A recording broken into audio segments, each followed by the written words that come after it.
Welcome to Tarek Talk, a podcast exploring art, culture, and the stories that shape creative lives. I'm your host, Tarek Mendes, and each episode I sit down with artists and creative thinkers to talk about process, inspiration, and the moments that shape who we become. Thanks for being here. Let's get into today's episode. Welcome back to Tarek Talk.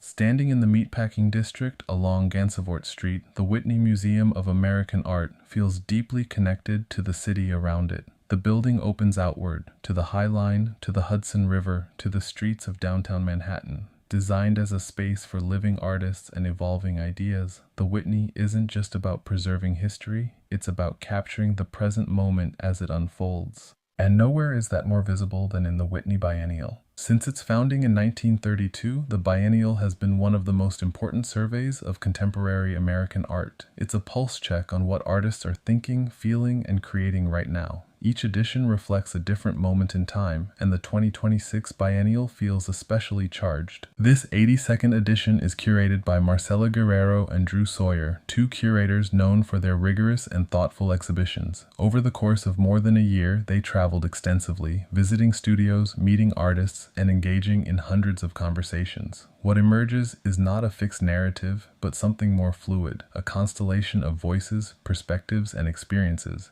Rather than organizing the exhibition around strict themes, Guerrero and Sawyer focus on mood and atmosphere. The Biennial becomes something you feel as much as you see. As you move through the galleries, there's a shifting emotional landscape. Tension, tenderness, humor, unease, all existing at once. The exhibition brings together 56 artists, duos, and collectives, spanning generations and geographies. Some are based across the United States, while others live and work internationally, reflecting the expanded and complex nature of what American art means today. A central idea running through the Biennial is the concept of relationship, what it means to be connected. This shows up in many forms: familial ties, cultural identities, political entanglements, and even relationships between humans and non-human life. The works explore how we exist within systems, social, technological, ecological, and how those systems shape the way we live and interact. As you walk through the exhibition, you begin to notice how artists are pushing beyond traditional formats.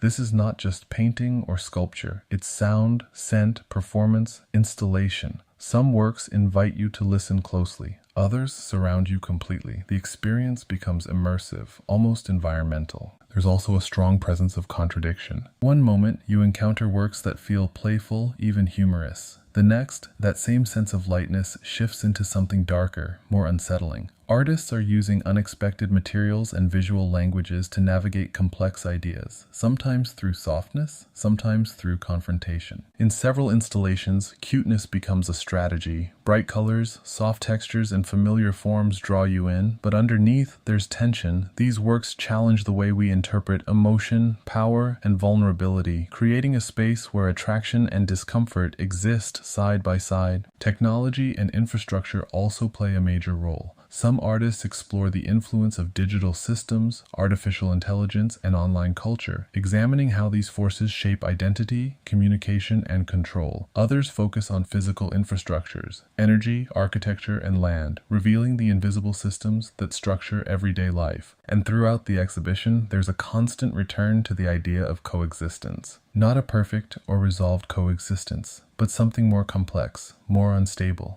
The Biennial doesn't try to give clear answers. Instead, it holds space for contradiction, for uncertainty, for multiple realities existing at once. The Whitney itself becomes part of this experience. The terraces, the open galleries, the light coming in from the river, all of it shapes how you move through the work. Even outside the museum, the Biennial extends into the city, with a billboard installation across from the entrance, reminding you that this conversation doesn't stop at the walls. What makes the 2026 Whitney Biennial so powerful is that it doesn't try to define the moment, it reflects it. It captures a world that feels in flux. A world of overlapping systems, shifting identities, and constant negotiation. And through the voices of these artists, it offers not a conclusion, but a series of encounters. Encounters that stay with you, because this Biennial isn't about resolution, it's about resonance. And as you leave the Whitney, you're left not with answers, but with a deeper awareness of the complexity of the present and the many ways artists are finding to live within it.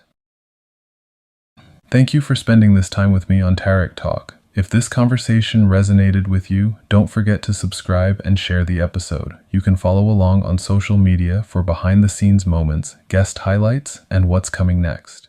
Welcome to Tarik Talk, a podcast exploring art, culture, and the stories that shape creative lives. I'm your host, Tarik Mendes, and each episode I sit down with artists and creative thinkers to talk about process, inspiration, and the moments that shape who we become. Thanks for being here. Let's get into today's episode. Welcome back to Tarik Talk. At the Whitney Biennial 2026, Malcolm Peacock presents a sculpture that brings together endurance, history, and personal labor. Born in Raleigh and based in Brooklyn, Peacock draws inspiration from a coastal redwood tree he encountered in the Pacific Northwest. Reimagined through his own process, the sculpture's surface is composed of roughly 3,500 hand-braided strands, each one created over the course of 10 months. As a long-distance runner, Peacock approaches his work through the lens of endurance and repetition, embedding time and physical effort directly into the material. Inscribed across the surface are excerpts from the autobiographies of Frederick Douglass and Malcolm X, grounding the piece in a broader historical narrative of resilience and resistance. At the Whitney Museum of American Art Biennial, Peacock's work stands as both monument and meditation, linking the endurance of the body to the endurance of memory and history.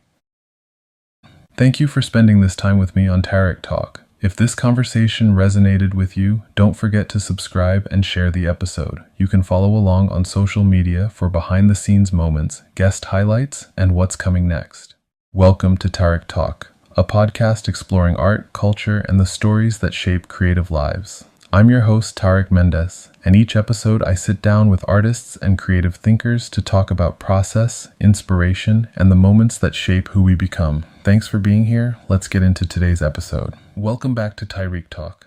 At the Whitney Biennial 2026, Nour Mobarak presents a body of work that is at once intimate, physical, and deeply conceptual. Born in Cairo and working between Athens and Washington State, Mobarak creates sculptures using casts of her own body, combining resin with mycelium, the root-like structure of fungi. In works like Recto Verso, the body is reduced to form, becoming a surface through which light, color, and space are explored. In Reproductive Logistics 4, a cast of her pregnant body transforms into a reflective structure that mirrors and distorts the surrounding environment, turning the viewer into part of the work. Alongside this, her sound piece broadcast, montage, layers recordings captured from within her own body, blending personal, medical, and everyday sounds into something both raw and immersive. At the Whitney Museum of American Art Biennial, Mobarak's work becomes a meditation on creation itself, where biology, technology, and lived experience converge, and where the body is both subject and instrument.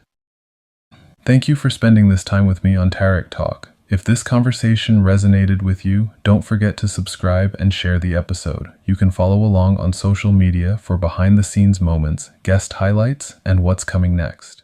Welcome to Tarik Talk, a podcast exploring art, culture, and the stories that shape creative lives. I'm your host, Tarik Mendes, and each episode I sit down with artists and creative thinkers to talk about process, inspiration, and the moments that shape who we become. Thanks for being here. Let's get into today's episode. Welcome back to Tarik Talk. At the Whitney Biennial 2026, Precious Okoyeman presents a haunting and deeply symbolic installation that confronts history, identity, and memory. Born in London and based in Brooklyn, Okoyeman creates sculptural environments that merge beauty with discomfort. In Everything Wants to Kill You and You Should Be Afraid, suspended figures made from taxidermied bird wings and discarded children's toys hang in space. Angel-like yet unsettling, referencing the history of racial violence in the United States. Alongside these forms, the artist incorporates altered dolls, combining vintage bunny suits with blackface doll heads, creating objects that sit at the intersection of innocence and harm. These figures blur the line between play and punishment, life and death, object and subject. At the Whitney Museum of American Art Biennial, Okoyeman's work becomes a powerful meditation on contradiction, holding grief, history, and resilience in a space that is as poetic as it is unsettling. Thank you for spending this time with me on Tarik Talk. If this conversation resonated with you, don't forget to subscribe and share the episode. You can follow along on social media for behind-the-scenes moments, guest highlights, and what's coming next. Welcome to Tarik Talk, a podcast exploring art, culture, and the stories that shape creative lives. I'm your host, Tarek Mendes, and each episode I sit down with artists and creative thinkers to talk about process, inspiration, and the moments that shape who we become. Thanks for being here. Let's get into today's episode. Welcome back to Tyreek Talk. At the Whitney Biennial 2026, the work of Agosto Machado brings a deeply personal and communal history into focus. Born and based in New York, Machado came of age in the 1960s and described himself as a street queen, living at the intersection of performance, survival, and chosen family. During the height of the AIDS crisis, he became a caregiver and an unofficial archivist, preserving the lives and memories of those around him. His shrines and altars, created from collected materials, are acts of remembrance and gratitude, honoring the love, resilience, and loss within his queer community. At the Whitney Museum of American Art Biennial, Machado's work stands as both memorial and celebration, reminding us that history is not only recorded, it is cared for, held, and lived. Thank you for spending this time with me on Tarek Talk. If this conversation resonated with you, don't forget to subscribe and share the episode. You can follow along on social media for behind-the-scenes moments, guest highlights, and what's coming next. Welcome to Tarek Talk, a podcast exploring art, culture, and the stories that shape creative lives. I'm your host, Tarek Mendes, and each episode I sit down with artists and creative thinkers to talk about process, inspiration, and the moments that shape who we become. Thanks for being here. Let's get into today's episode. Welcome back to Tyreek Talk. At the Whitney Biennial 2026, Aki Onda brings a powerful historical work into the present with a renewed sense of urgency and resonance. Born in Japan and based in Mito, Onda is known for exploring sound as a medium of memory, place, and collective experience. In this biennial, they present Ugnayan, 1974, by José Maceda, a groundbreaking composition designed for 20 radios. Originally broadcast across Manila, the piece used layered recordings of voices, gongs, and traditional Filipino bamboo instruments, transmitted simultaneously through radio stations to fill the city with sound. Rather than isolating music within a concert hall, it transformed everyday life into a shared listening experience. At the Whitney Museum of American Art Biennial, Onda's presentation reactivates this work for a contemporary audience, reminding us that sound can connect communities, occupy space, and reshape how we experience the world around us. Thank you for spending this time with me on Tarek Talk. If this conversation resonated with you, don't forget to subscribe and share the episode. You can follow along on social media for behind-the-scenes moments, guest highlights, and what's coming next.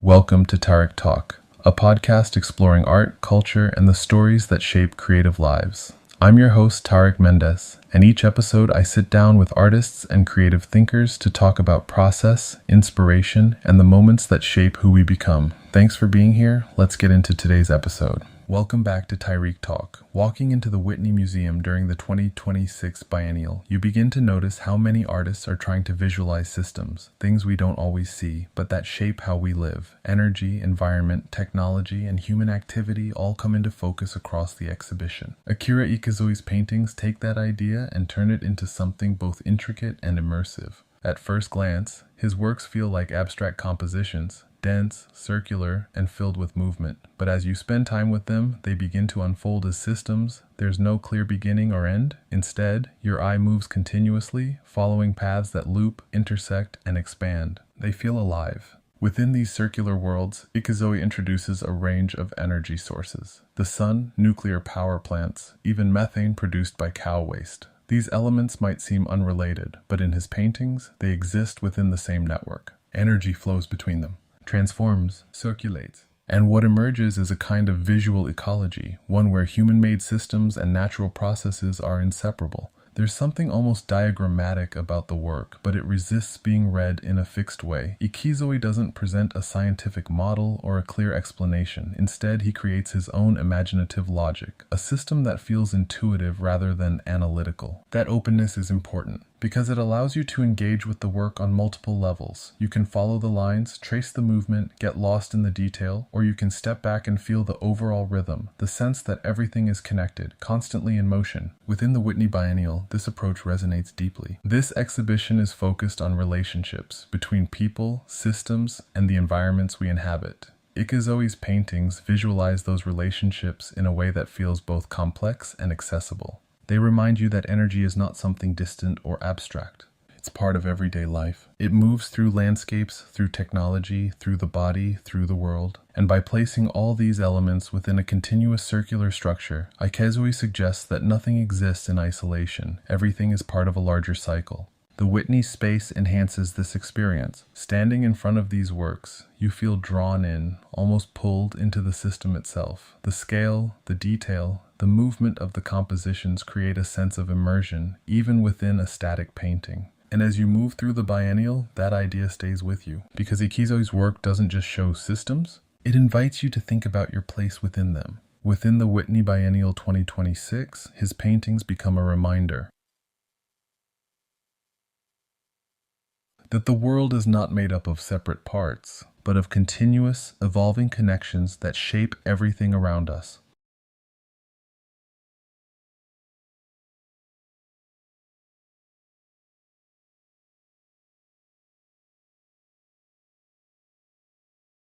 Thank you for spending this time with me on Tarek Talk. If this conversation resonated with you, don't forget to subscribe and share the episode. You can follow along on social media for behind-the-scenes moments, guest highlights, and what's coming next.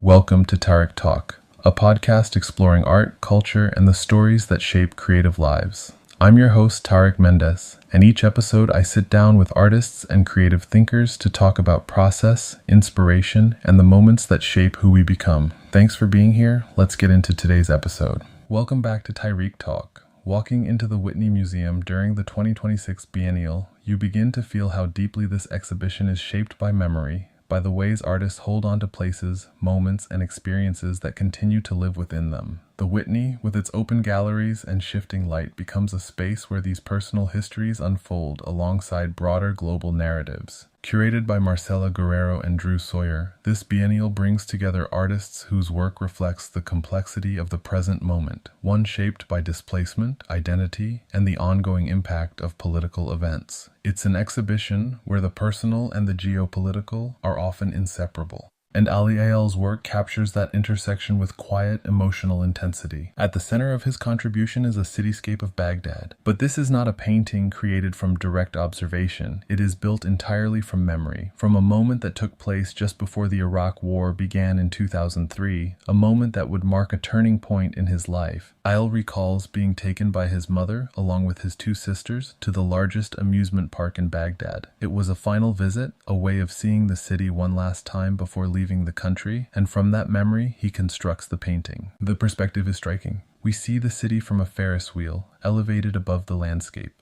There's a sense of distance, of looking out and taking everything in at once. The lights of the city, the structures, the atmosphere, it all feels both vivid and slightly dreamlike, as if shaped by time and emotion rather than precise detail. And within this scene there is a figure, his mother. She gestures outward toward the city, as if pointing, showing, guiding. It's a simple gesture, but it carries immense weight. It becomes a moment of connection between mother and child, between past and future, between presence and departure. There's a tenderness in that moment, but also a sense of loss, because the painting holds the awareness that this is a final view, that the city being seen is about to become memory, that what is present in that moment will soon exist only in recollection. And that is what gives the work its emotional depth. It's not just a cityscape, it's a reconstruction of a moment that can never be revisited in the same way. Within the Whitney Biennial, this resonates deeply. This exhibition is filled with artists exploring displacement, migration, and the ways history shapes personal experience. Ayal's work contributes to that conversation by focusing on memory as a form of preservation. He doesn't attempt to recreate Baghdad exactly as it was. Instead, he paints how it is remembered, and that distinction matters. Because memory is not fixed, it shifts, it softens, it emphasizes certain details while letting others fade. The painting carries that quality. It feels alive but also distant, like something just out of reach. The Whitney space amplifies this experience. Standing in front of the work, surrounded by other voices and histories, you begin to feel the layering of experiences, different geographies, different moments in time, all existing within the same exhibition. And Ayal's painting becomes a point of stillness within that movement, a moment that asks you to pause, to reflect, to consider how memory shapes the way we understand place. and what it means to carry a city within you, even after you've left it behind. Within the Whitney Biennial 2026, Ali Ayal's work becomes more than a personal story. It becomes a universal one, about leaving, about remembering, and about the quiet, powerful act of holding on to a place, even as it transforms into something that exists only in the mind. Thank you for spending this time with me on Tarek Talk. If this conversation resonated with you, don't forget to subscribe and share the episode. You can follow along on social media for behind-the-scenes moments, guest highlights, and what's coming next.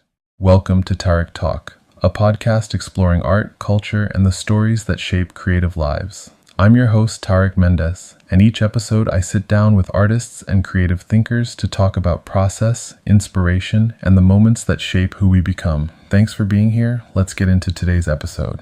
Welcome back to Tarek Talk. Walking into the Whitney Museum during the 2026 Biennial, you begin to feel how this exhibition is not just about what we see, but about how we assign meaning, value, and care to art itself. The Whitney, long engaged with the social frameworks of art, becomes a space where those questions are made visible. Curated by Marcela Guerrero and Drew Sawyer, this biennial brings together artists who are deeply aware of the systems surrounding art, its institutions, its economies, and its emotional weight, and Andrea Fraser's work speaks directly to that awareness. Fraser is known for her conceptual practice, often examining the structures that define the art world, how art is valued, how it is displayed, and how audiences engage with it. But here, in the Whitney Biennial, that critique takes on a deeply emotional and almost intimate form. Her sculptures, untitled Object IV, depict sleeping toddlers. At first, they appear quiet, almost peaceful. There's a softness to them, a sense of stillness and vulnerability. But as you spend time with the work, that calm begins to shift into something more complex. Fraser describes these figures as allegorical figures of art objects, and that idea changes how you see them.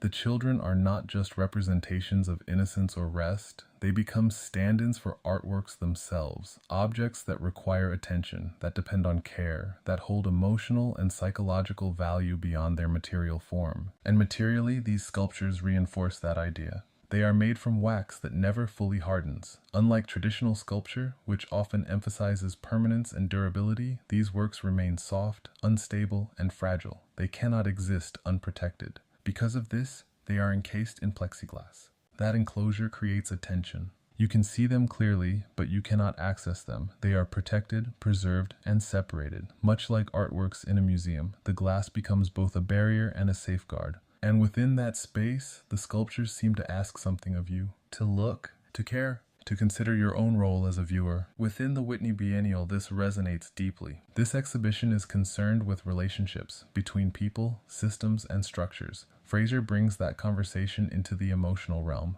asking how art itself functions within those relationships. What does it mean to value an artwork? What does it mean to care for it? And how much of that value is shaped by the systems that surround it? These questions become even more layered through the presentation of her work alongside paintings by her mother, Carmen de Monteflores. This pairing introduces a personal dimension, mother and daughter. Two artists, two generations, presented together within the same space. It creates a dialogue not only about art, but about inheritance, of ideas, of practice, of experience. The sculptures, with their focus on care and emotional need, take on new meaning when seen in relation to this familial connection. The Whitney space amplifies this encounter. As you move through the galleries, you feel the layering of perspectives, historical, personal, institutional. Fraser's work sits within that intersection, quietly but powerfully. And what stays with you is not just the image of the sculptures, but the feeling they evoke. A sense of responsibility, a sense of vulnerability, a sense that art, like these figures, is not fixed or self-contained, but dependent on the ways we engage with it.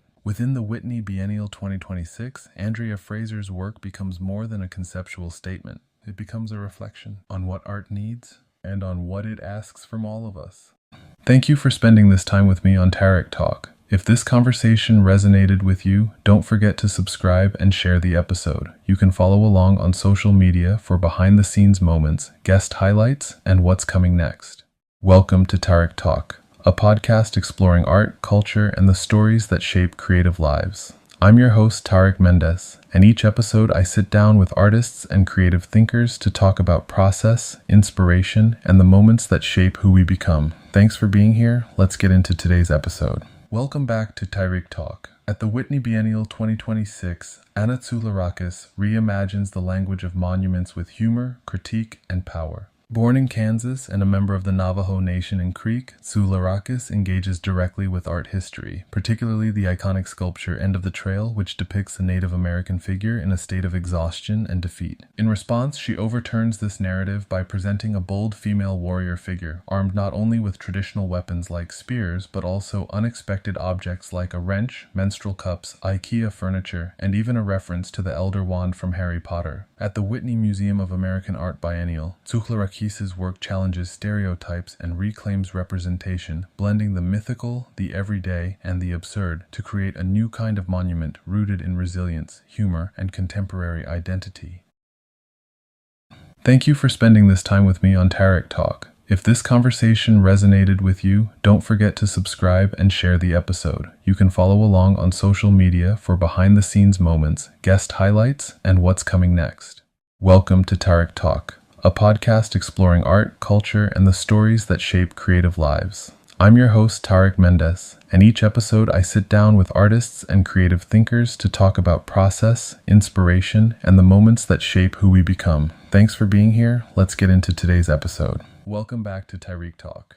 Walking into the Whitney Museum during the 2026 Biennial, you're immediately aware that this is an exhibition built on transformation of materials, of meaning, of the systems that shape everyday life. The Whitney itself, open to the city and grounded in the present, becomes a space where these transformations unfold in real time. Curated by Marcela Guerrero and Drew Sawyer, this biennial doesn't follow a fixed narrative. Instead, it moves through mood, through atmosphere, through relationships, between people, technology, ecology, and history. It's an exhibition that asks you not just to look, but to feel how art operates within larger systems. And Ash Arter's work sits right at the center of that conversation. Her installation Consumables immediately draws you in with something familiar. A refrigerator. But this is not just an everyday object. It's powered by solar panels located outside the museum, directly linking the work to energy systems, to sustainability, to the invisible infrastructures that support daily life.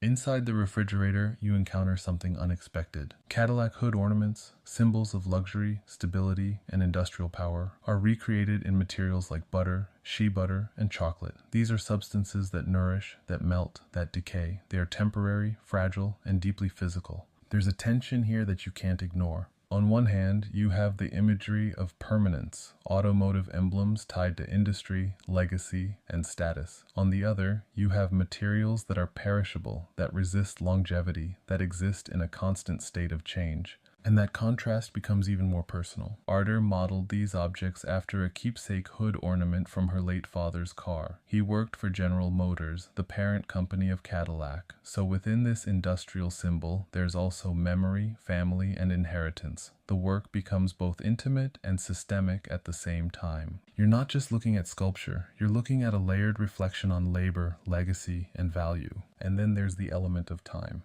Because these materials won't remain the same. They soften, they shift, they break down. The work exists in a state of transformation, reminding you that even the most solid-seeming systems, economic, industrial, personal, are not fixed. In another work, Broadcast Number 4, Arter expands this idea even further. Here, the concept of broadcast takes on multiple meanings. An analog synthesizer emits a low, rhythmic frequency, filling the space with sound that feels almost physical. At the same time, seeds are dispersed across trays of soil. Sound becomes action. The vibration translates into movement, into growth, into something that extends beyond the gallery. These seeds can later be planted, turning the installation into a living archive, something that carries both sonic and biological information into the future. It's a powerful rethinking of communication. Broadcast is no longer just about transmitting information through media. It becomes about propagation, about life, about continuity. The work blurs the line between technology and nature, between signal and seed. And this is where Arter's work connects deeply to the Whitney Biennial as a whole. This exhibition is filled with artists exploring how systems, technological, ecological, social, shape the way we live.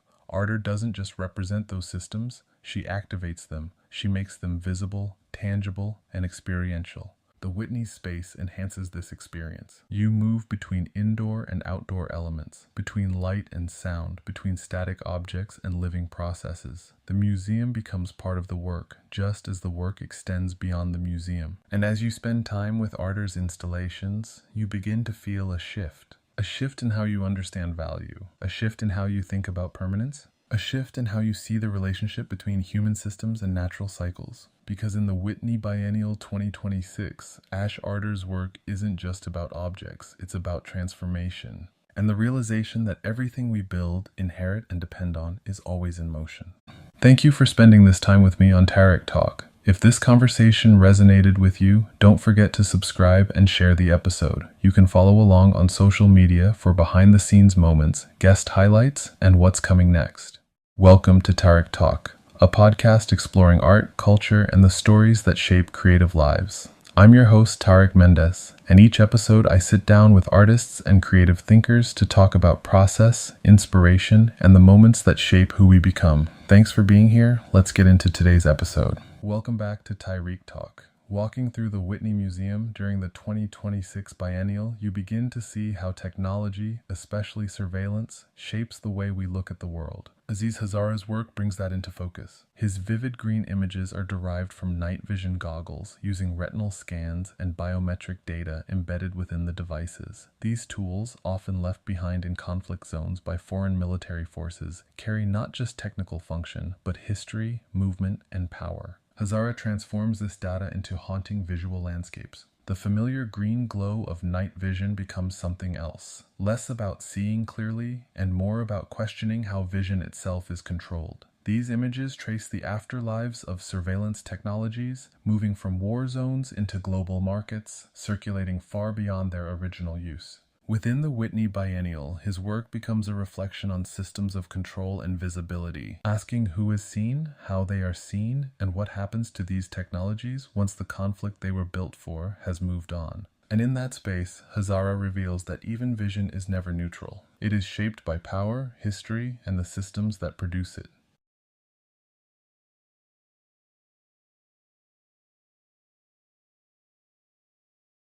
Thank you for spending this time with me on Tarek Talk. If this conversation resonated with you, don't forget to subscribe and share the episode. You can follow along on social media for behind-the-scenes moments, guest highlights, and what's coming next.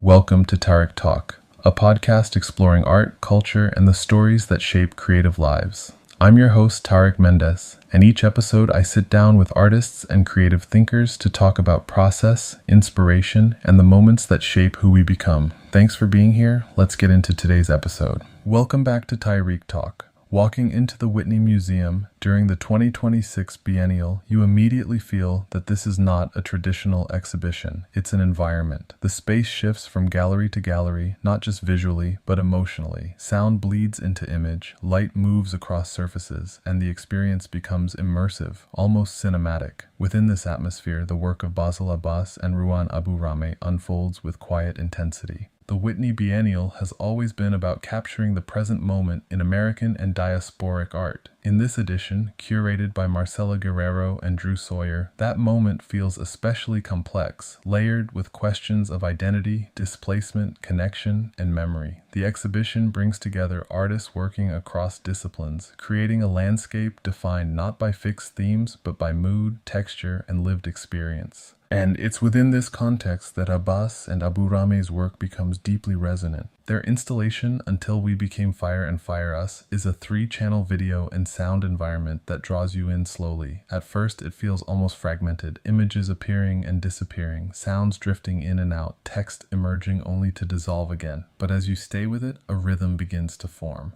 The artists explore what they describe as collective feelings of love and longing, emotions shaped by the ongoing erasure of land and communities in Palestine. Rather than presenting a direct narrative, they build what they call forms of hauntings. The work doesn't tell you what to think, it surrounds you with traces, with echoes, with memory that refuses to disappear. There's a layering of time throughout the installation. You see drawings made by Abu Rame's father in Jerusalem decades ago, placed alongside contemporary footage. These aren't just historical references, they feel alive, part of a continuous thread that connects past and present. The drawings carry a personal intimacy, while the moving images expand outward into landscape and collective experience. Sound plays a crucial role. Traditional songs weave through the space, blending with ambient audio and shifting tones. The sound doesn't simply accompany the visuals, it guides your emotional experience. At moments, it feels meditative. At others, it becomes heavy, almost overwhelming. You're not just watching the work, you're inside it. And then there are the images of plants. Indigenous plants that persist, that resist eradication, become a quiet but powerful presence throughout the installation. They function almost as witnesses, symbols of endurance, of continuity, of life that continues despite attempts to erase it. These images ground the work, connecting it to land, to ecology, to something deeply rooted. What makes this installation so powerful within the Whitney Biennial is how it embodies the exhibition's broader focus on relationality, on how we are connected to each other, to history, to place. Abbas and Abu Rami's work doesn't isolate individual experience. It expands it into something collective, something shared. There's also a sense of fragmentation that reflects the present moment. Nothing is linear, nothing is fully resolved. The images fade, the sounds shift, the narrative remains open, and in that openness, the work creates space for reflection, for emotion, for presence. The Whitney itself amplifies this experience. The architecture, the flow of the galleries, the movement between light and dark spaces, all of it shapes how you encounter the work. You move through the installation, not just as a viewer, but as a participant. And when you leave, the work lingers, not as a clear story, but as a feeling, a sense of memory, of absence, of persistence. Because in the context of the Whitney Biennial 2026, this installation isn't just about one place or one history, it becomes part of a larger conversation about what it means to exist, to remember, and to remain connected in a world that is constantly shifting. Thank you for spending this time with me on Tarek Talk. If this conversation resonated with you, don't forget to subscribe and share the episode. You can follow along on social media for behind-the-scenes moments, guest highlights, and what's coming next. Welcome to Tarek Talk, a podcast exploring art, culture, and the stories that shape creative lives. I'm your host, Tarek Mendes, and each episode I sit down with artists and creative thinkers to talk about process, inspiration, and the moments that shape who we become. Thanks for being here. Let's get into today's episode. Welcome back to Tarek Talk. Walking into the Whitney Museum during the 2026 Biennial, you begin to feel how this exhibition moves across time, not just focusing on the present, but bringing past voices into dialogue with today. The Whitney, known for championing contemporary American art, becomes a space where histories are revisited, reframed, and reintroduced. Curated by Marcela Guerrero and Drew Sawyer, this biennial brings together artists across generations, creating unexpected connections between different moments in art history. It's not just about what is new, it's about what has been overlooked, interrupted, or left unfinished. And Carmen de Monteflores' work carries that sense of rediscovery in a powerful way. Her paintings, originally created in the late 1960s, immediately stand out through their form. These are shaped canvases, not confined to the traditional rectangle, but extending outward into space. The edges of the paintings become part of the composition, creating works that feel both structured and organic at the same time. Within these forms, bold fields of color unfold. There's a graphic clarity to the work, strong shapes, defined edges, but also a softness that comes from her process. De Monteflores always began with observation. She drew from the world around her, landscapes, family, figures, and those initial gestures remain embedded in the final work. You can feel that presence in the lines? They don't feel mechanical or rigid. Instead, they carry a sense of movement, of touch, of something observed and translated rather than constructed from a purely conceptual system. And this is where her work begins to diverge from the dominant movements of her time. While pop art in the 1960s often embraced flatness, repetition, and a kind of industrial aesthetic, de Monteflores' work remains grounded in something more personal. Her abstraction is not detached. It's connected to lived experience, to observation, to the body. There's an intimacy in that approach. But there's also a deeper story behind the work. In 1969, frustrated by the lack of opportunities for women in the art world, de Monteflores stopped painting altogether. She stepped away from a practice that was still evolving, still finding its place. Instead, she pursued a doctorate in psychology and went on to write 5 novels. That decision becomes part of how we understand the work today. These paintings are not just objects from the past. They are fragments of a trajectory that was interrupted. They carry both what was realized and what might have been. And within the Whitney Biennial, that history takes on new meaning. This exhibition is deeply concerned with systems. Who is included, who is excluded, and how those structures shape artistic visibility. By presenting de Monteflores' work now, the biennial becomes a space of re-entry, bringing her practice back into conversation with contemporary artists. That conversation becomes even more personal through the inclusion of sculptures by her daughter, Andrea Fraser, mother and daughter, 2 artists, 2 generations, 2 different practices, presented side by side. There's something powerful in that pairing. It creates a dialogue not only between forms, painting and sculpture, but between lives, between histories, between different experiences of the art world. Themes of inheritance, influence, and continuity begin to emerge. The Whitney space amplifies this encounter. As you move through the galleries, you feel the layering of time. Past and present coexist, not as separate categories, but as part of an ongoing narrative. And de Monteflores' work feels both historical and immediate. The colors still resonate. The forms still feel alive. The questions still matter. Within the Whitney Biennial 2026, her work becomes more than a rediscovery. It becomes a reminder of the artists who were overlooked, of the past that were interrupted, and of the importance of bringing those voices back into the present, where they can finally be seen, understood, and fully part of the conversation. Thank you for spending this time with me on Tarek Talk. If this conversation resonated with you, don't forget to subscribe and share the episode. You can follow along on social media for behind-the-scenes moments, guest highlights, and what's coming next. Welcome to Tarek Talk, a podcast exploring art, culture, and the stories that shape creative lives. I'm your host, Tarek Mendes, and each episode I sit down with artists and creative thinkers to talk about process, inspiration, and the moments that shape who we become. Thanks for being here. Let's get into today's episode. Welcome back to Tarek Talk. Walking into the Whitney Museum during the 2026 Biennial, you're immediately aware that this exhibition is about how identities are shaped, constructed, negotiated, and constantly evolving. The Whitney itself, with its exposed materials, open floors, and visible structure, feels like an extension of that idea. It's a building that doesn't hide how it's made, and in many ways, neither do the artists inside. Curated by Marcela Guerrero and Drew Sawyer, this biennial is grounded in the complexity of the present moment. It brings together artists who are examining systems, social, cultural, economic, and asking how those systems shape the way we understand ourselves and each other.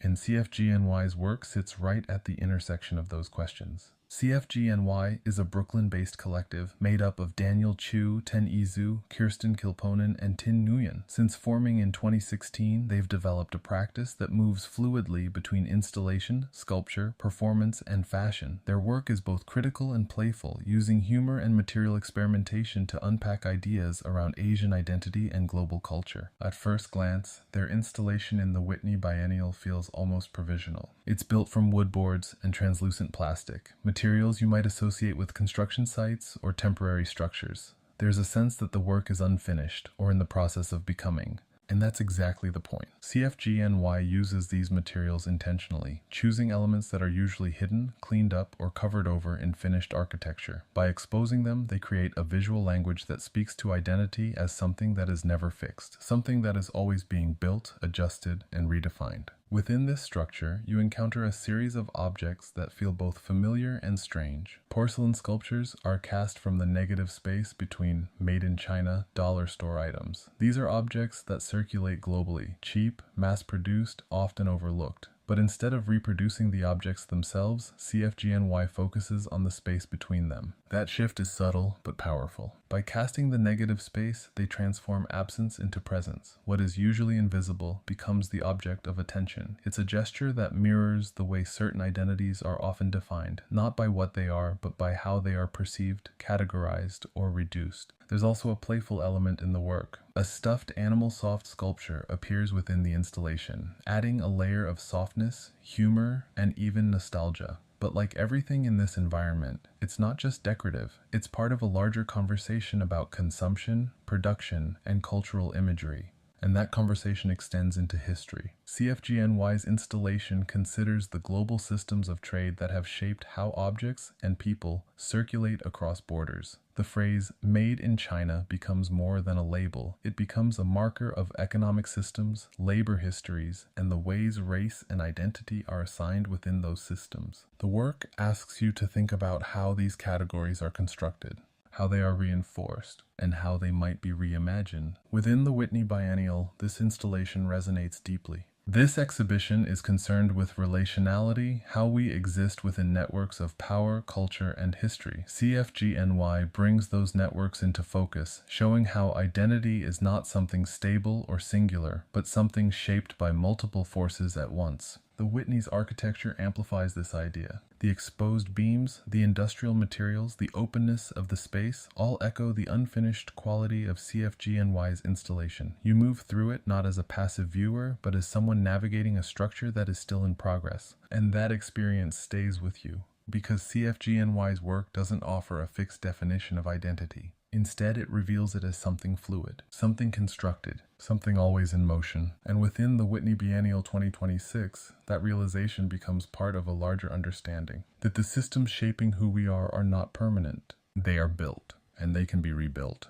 Thank you for spending this time with me on Tarek Talk. If this conversation resonated with you, don't forget to subscribe and share the episode. You can follow along on social media for behind-the-scenes moments, guest highlights, and what's coming next.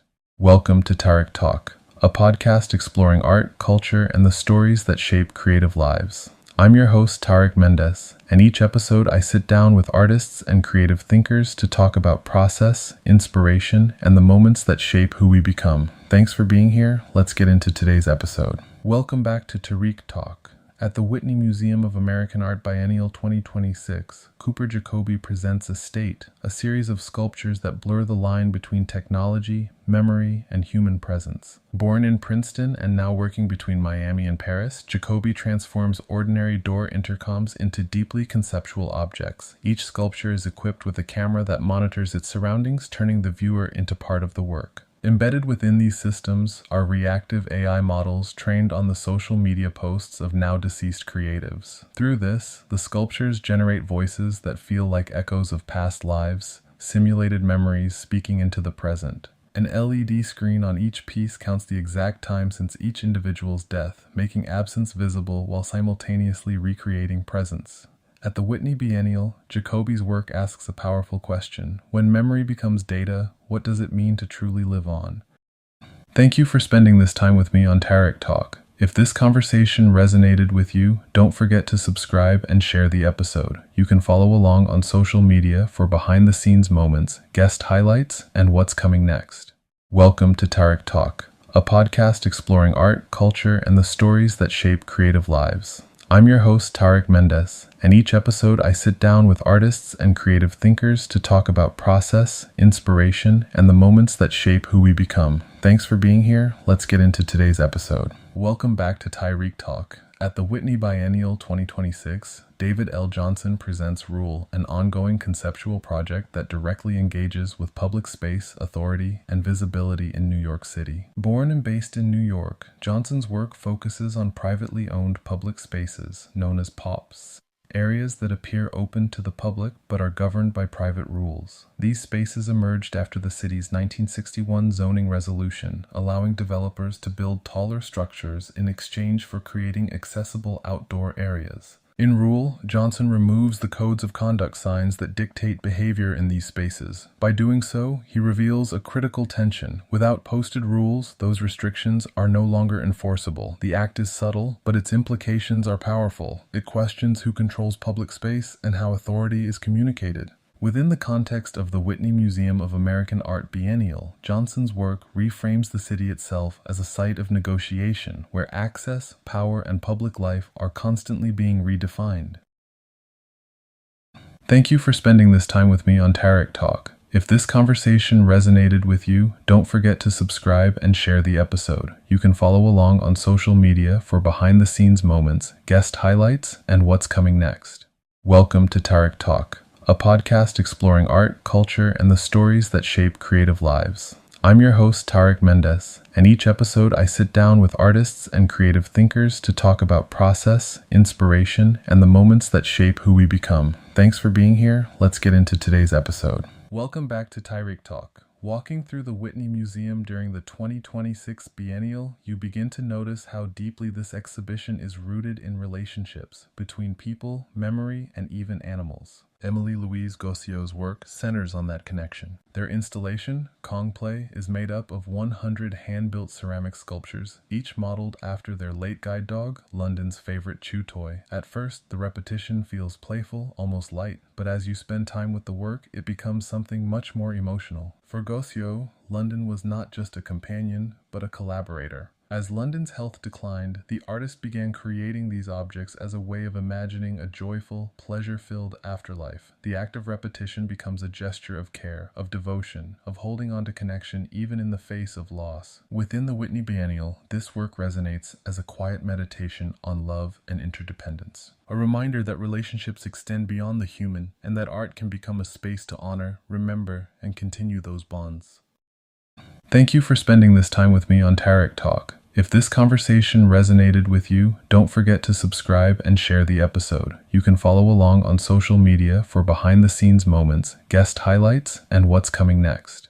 Welcome to Tarek Talk, a podcast exploring art, culture, and the stories that shape creative lives. I'm your host, Tarek Mendes, and each episode I sit down with artists and creative thinkers to talk about process, inspiration, and the moments that shape who we become. Thanks for being here. Let's get into today's episode. Welcome back to Tarek Talk. At the Whitney Biennial 2026, Emilio Martínez Poppe presents Civic Views, a project that quietly reframes how we think about government, labor, and perspective. Born in Baltimore and based in New York, Martínez Poppe created this work by visiting more than 20 government agencies in Philadelphia, interviewing employees and photographing the views from their office windows. These images are reproduced at a 1-to-1 scale and installed at the exact height of the original windows, allowing viewers to experience each perspective as if standing in those spaces. The project draws inspiration from one of the earliest surviving photographs in the United States, taken in 1839 from a window at the U.S. Mint in Philadelphia, connecting past and present through the act of looking outward. At the Whitney Museum of American Art Biennial, Martínez Poppe's work transforms ordinary views into a powerful reflection on civic life, inviting us to consider how institutions are shaped not just by policy, but by the people and perspectives within them.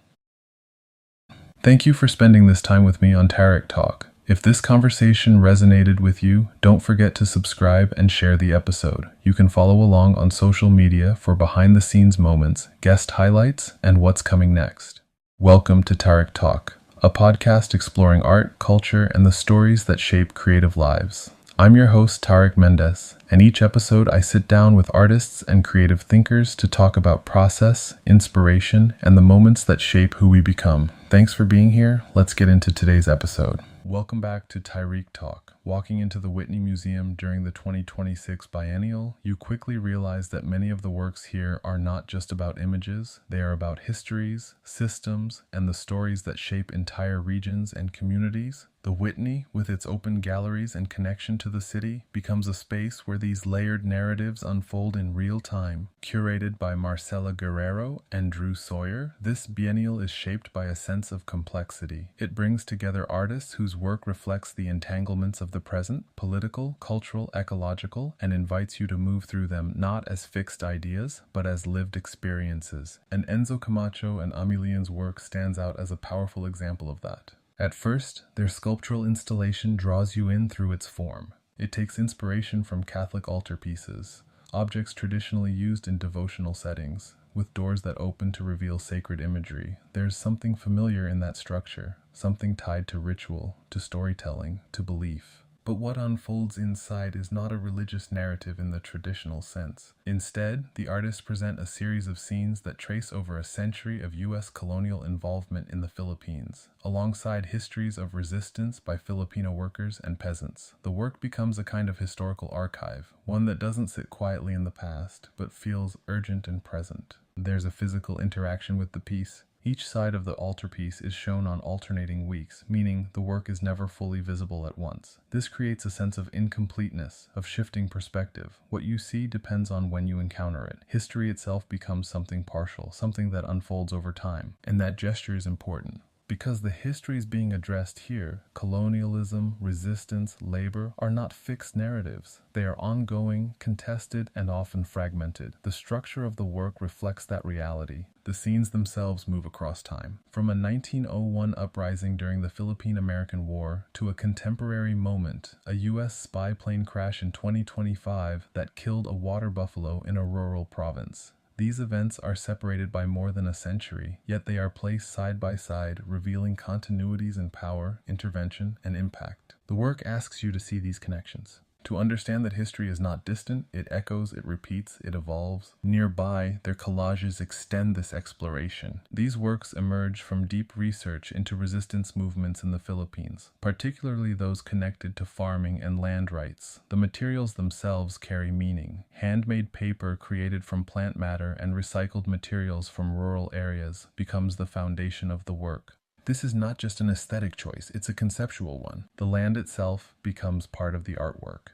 The materials hold the physical trace of the environments and communities the artists are engaging with. Combined with watercolor, the collages feel both delicate and grounded, intimate and expansive. There's a sense of care in these works. A careful layering of history, material, and image that invites you to slow down, to look closely, to engage deeply. And within the context of the Whitney Biennial, this work resonates strongly. This exhibition is deeply concerned with relationships between nations, between systems of power, between people and land. Camacho and Lien bring those relationships into focus, showing how colonial histories continue to shape the present and how resistance continues to emerge in response. The Whitney space enhances this encounter. Moving through the galleries, you experience shifts in scale, in light, in atmosphere. And when you arrive at their work, there's a grounding, a sense of being anchored in history, even as the exhibition moves through multiple perspectives. You leave their installation with a deeper awareness of how stories are told, of whose histories are centered, and of how art can serve as a space to hold, question, and reimagine those narratives. Within the Whitney Biennial 2026, Enzo Camacho and Ami Lien's work becomes more than an installation. It becomes a living archive of resistance, memory, and the ongoing struggle to shape a different future.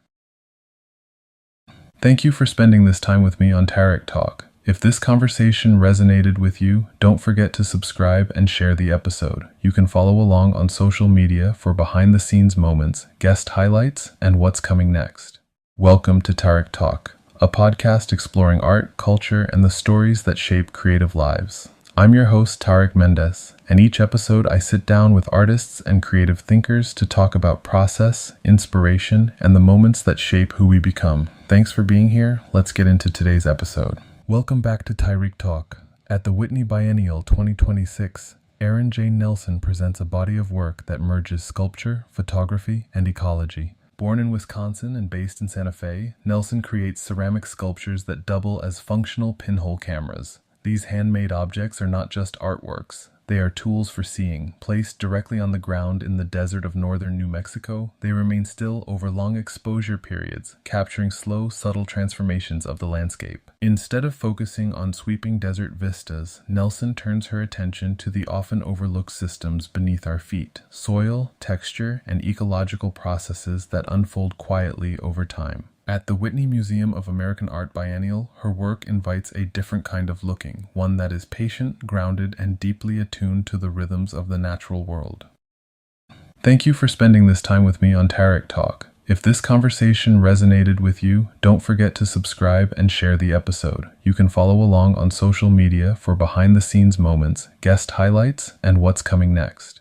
Welcome to Tarek Talk, a podcast exploring art, culture, and the stories that shape creative lives. I'm your host, Tarek Mendes, and each episode I sit down with artists and creative thinkers to talk about process, inspiration, and the moments that shape who we become. Thanks for being here. Let's get into today's episode. Welcome back to Tarek Talk. At the Whitney Biennial 2026, Gabriela Ruiz presents Homo Machina, Human Machine, aka Gay Machine, a bold, immersive work that merges identity, technology, and performance. Born in the San Fernando Valley and based in Los Angeles, Ruiz constructs a life-size digital console that functions as a self-portrait. Combining sculpture, video, and surveillance footage, the piece reflects on how technological systems shape visibility, labor, and control, particularly for brown bodies navigating these spaces. Drawing from early Windows-era aesthetics, Ruiz rejects the clean, minimal look of contemporary tech. Instead, she embraces color, excess, camp, and spectacle, turning the digital interface into something expressive, chaotic, and deeply personal. At the Whitney Museum of American Art Biennial, Ruiz's work becomes both critique and celebration, reclaiming technology as a space for identity, resistance, and self-definition. Thank you for spending this time with me on Tarek Talk. If this conversation resonated with you, don't forget to subscribe and share the episode. You can follow along on social media for behind-the-scenes moments, guest highlights, and what's coming next.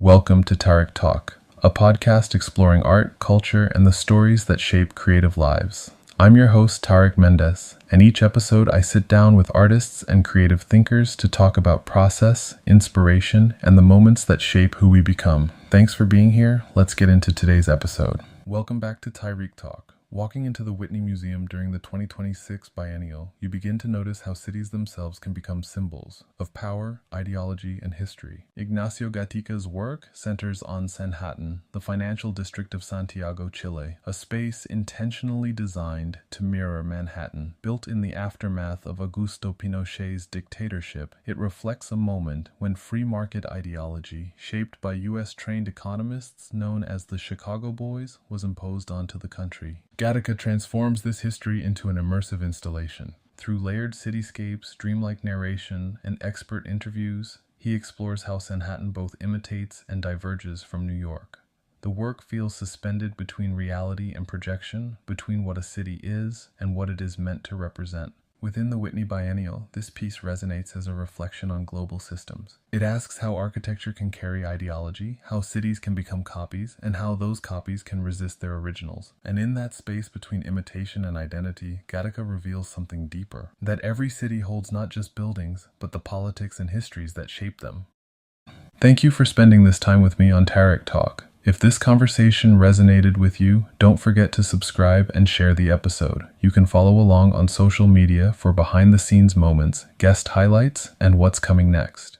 Welcome to Tarek Talk, a podcast exploring art, culture, and the stories that shape creative lives. I'm your host, Tarek Mendes, and each episode I sit down with artists and creative thinkers to talk about process, inspiration, and the moments that shape who we become. Thanks for being here. Let's get into today's episode. Welcome back to Tarek Talk. At the Whitney Biennial 2026, Isabelle Frances McGuire presents an installation that merges American history, mythology, and digital culture. Born in Austin and based in Chicago, McGuire draws on iconic and often mythologized moments, from the Salem witch trials to the birthplace of Abraham Lincoln, reconstructing them through contemporary technologies. At the center of the work are three witches. Their bodies form from open-source medical 3D CT scans. While these scans reveal detailed internal structures, their outer forms remain incomplete, creating figures that feel both present and fragmented. Nearby, two Salem villagers appear as hybrid digital bodies built from character models sourced from the video game Doom. At the Whitney Museum of American Art Biennial, McGuire's work explores how history is constructed and remembered, blurring the line between fact and fiction, past and simulation, and asking how digital tools reshape the stories we tell about ourselves.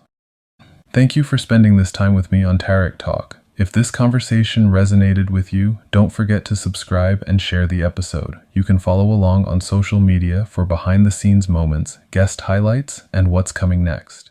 Welcome to Tarek Talk, a podcast exploring art, culture, and the stories that shape creative lives. I'm your host, Tarek Mendes, and each episode I sit down with artists and creative thinkers to talk about process, inspiration, and the moments that shape who we become. Thanks for being here. Let's get into today's episode. Welcome back to Tarek Talk. At the Whitney Biennial 2026, Jasmine Sian presents delicate, labor-intensive works that transform everyday materials into acts of care and remembrance. Born in the Philippines and based in New York, Sion works with found materials such as deli bags, cutting intricate lace-like patterns using an X-Acto knife. These detailed structures surround painted images of animals and plants, creating compositions that feel both fragile and protective. Her process is slow and intentional, sometimes painting with brushes made of a single bristle, turning each work into a gesture of attention and respect. These pieces can function as memorials or as protective spaces, honoring the lives of the beings they depict. At the Whitney Museum of American Art Biennial, Sion's work invites viewers to slow down and look closely, revealing how care, precision, and material transformation can become powerful forms of connection. Thank you for spending this time with me on Tarek Talk. If this conversation resonated with you, don't forget to subscribe and share the episode. You can follow along on social media for behind-the-scenes moments, guest highlights, and what's coming next. Welcome to Tarek Talk, a podcast exploring art, culture, and the stories that shape creative lives. I'm your host, Tarek Mendes, and each episode I sit down with artists and creative thinkers to talk about process, inspiration, and the moments that shape who we become. Thanks for being here. Let's get into today's episode. Welcome back to Tarek Talk. At the Whitney Biennial 2026, Johanna Unzueta presents a body of work that quietly bridges drawing, sculpture, and material tradition. Born in Santiago, Chile, and based between Berlin and New York, Unzueta creates works on paper using natural pigments, indigo first encountered in Guatemala, and dyes extracted from berries discovered during the pandemic. Her process connects the act of making to place, memory, and lived experience. Her drawings carry a tactile, textile-like quality, emphasizing both surface and structure. To present these works in space, she draws inspiration from simple tabletop signs, allowing the pieces to stand and be viewed from both sides, transforming flat images into sculptural forms. At the Whitney Museum of American Art Biennial, Unzueta's work invites a slower, more attentive way of seeing, where material, color, and form unfold through time and touch.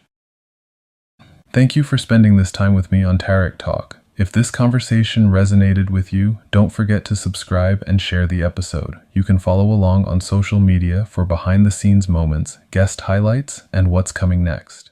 Welcome to Tarek Talk, a podcast exploring art, culture, and the stories that shape creative lives. I'm your host, Tarek Mendes, and each episode I sit down with artists and creative thinkers to talk about process, inspiration, and the moments that shape who we become. Thanks for being here. Let's get into today's episode. Welcome back to Tarek Talk. Walking through the Whitney Museum during the 2026 Biennial, you become aware of how time shapes experience, how light, movement, and duration can transform the way we see a space. Jonathan Gonzalez's work captures that idea through a series of photographs that are actually stills taken from Super 8 film. The images depict the Whitney's outdoor terraces, the same spaces where dancers performed their Peace Magic Hour Golden Time. Each photograph is labeled A, B, or C, corresponding to different moments in the performance, unfolding across time. There's a quiet beauty in these images. Shot during sunset, they hold that warm, diffused light known as magic hour, a fleeting moment when everything feels softer, more cinematic. At the same time, the phrase golden time references peak television hours, linking natural light to systems of viewership and attention. Within the Whitney Biennial, Gonzalez's work becomes a meditation on time, presence, and perception,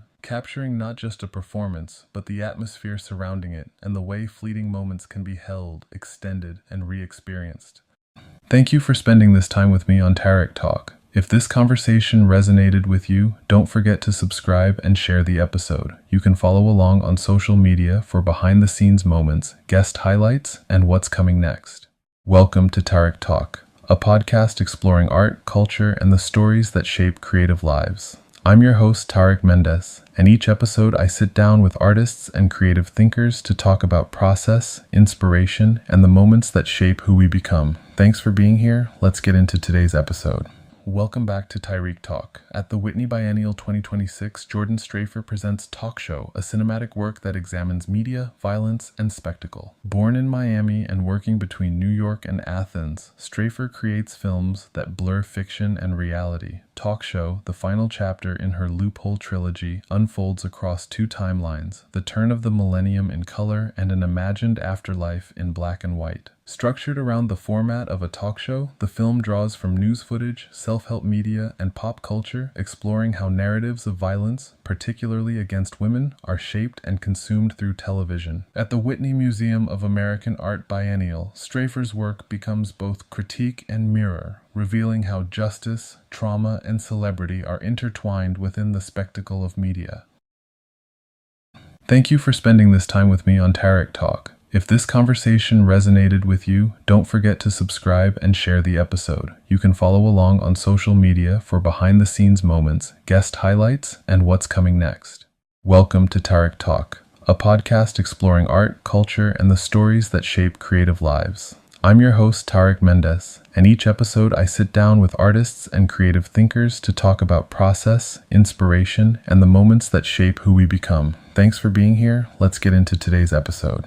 Welcome back to Tarek Talk. At the Whitney Biennial 2026, the legacy of José Maceda is brought into the present through Ognayan, 1974, presented by artist and curator Aki Onda. Born in Manila, Maceda was a pioneering composer who challenged traditional ideas of music and performance. Ugnayan is a groundbreaking work designed for 20 radios, using a complex score alongside recordings of voices, gongs, and Filipino bamboo instruments. Originally broadcast across radio stations throughout Manila, the piece transformed the entire city into a shared sonic experience, bringing music out of the concert hall and into everyday life. At the Whitney Museum of American Art Biennial, this work resonates as both historical and deeply contemporary, inviting audiences to consider sound as a collective, public, and immersive form of connection.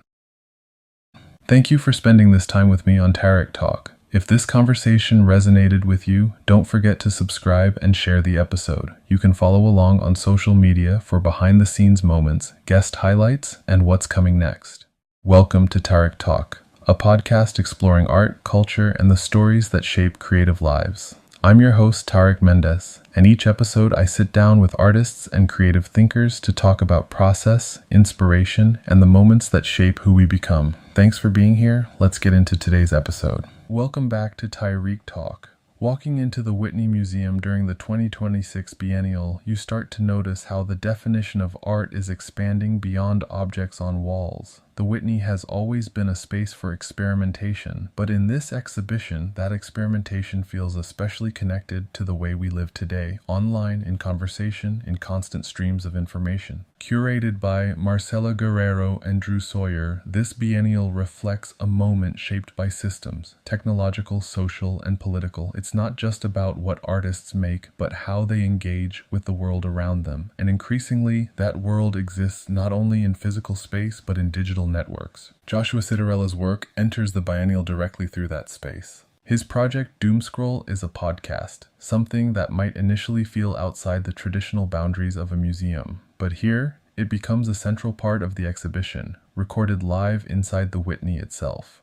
The gallery transforms into a studio, and the act of conversation becomes the artwork. At first, the setup is simple. A sparse arrangement, microphones, chairs, a minimal set. It mirrors the format of the podcast as it usually exists in downtown Manhattan. But placed within the Whitney, this familiar structure takes on a new meaning. Because now, the audience is not just listening, they're present.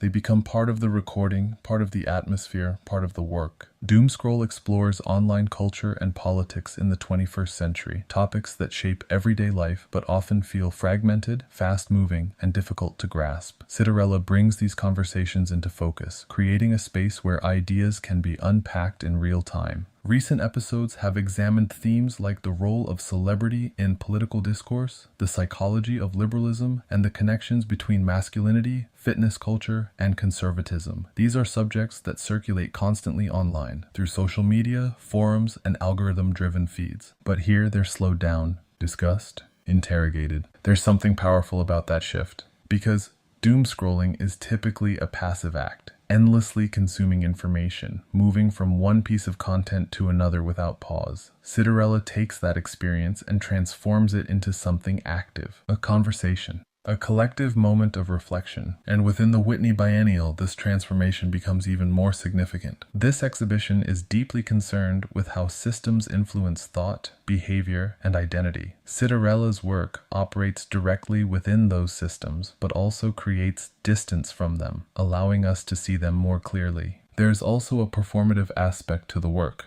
Each live recording becomes a unique event. The energy of the room, the presence of the audience, the direction of the conversation, all of it shapes the outcome. The podcast is not fixed. It evolves with each iteration. And that sense of unpredictability connects to the broader atmosphere of the biennial. Nothing here feels static. Everything is in motion. Ideas, identities, systems of meaning. The Whitney's architecture reinforces this experience. The openness of the space allows sound to carry, to spill into surrounding areas, blending with the movement of visitors. You might not even realize at first that you've entered a live recording, and then suddenly you're part of it. Listening, observing, participating, and that's what makes Cinderella's work so compelling. It collapses the distance between art and everyday life, between the digital and the physical, between observer and participant. Within the Whitney Biennial 2026, Doomscroll becomes more than a podcast. It becomes a lens, a way of understanding how we process information, how we form beliefs, and how we exist within a world shaped by constant connection. And as you leave the space, there's a lingering awareness that the conversations shaping our reality are happening all the time. The question is whether we're just scrolling through them or actually taking the time to listen.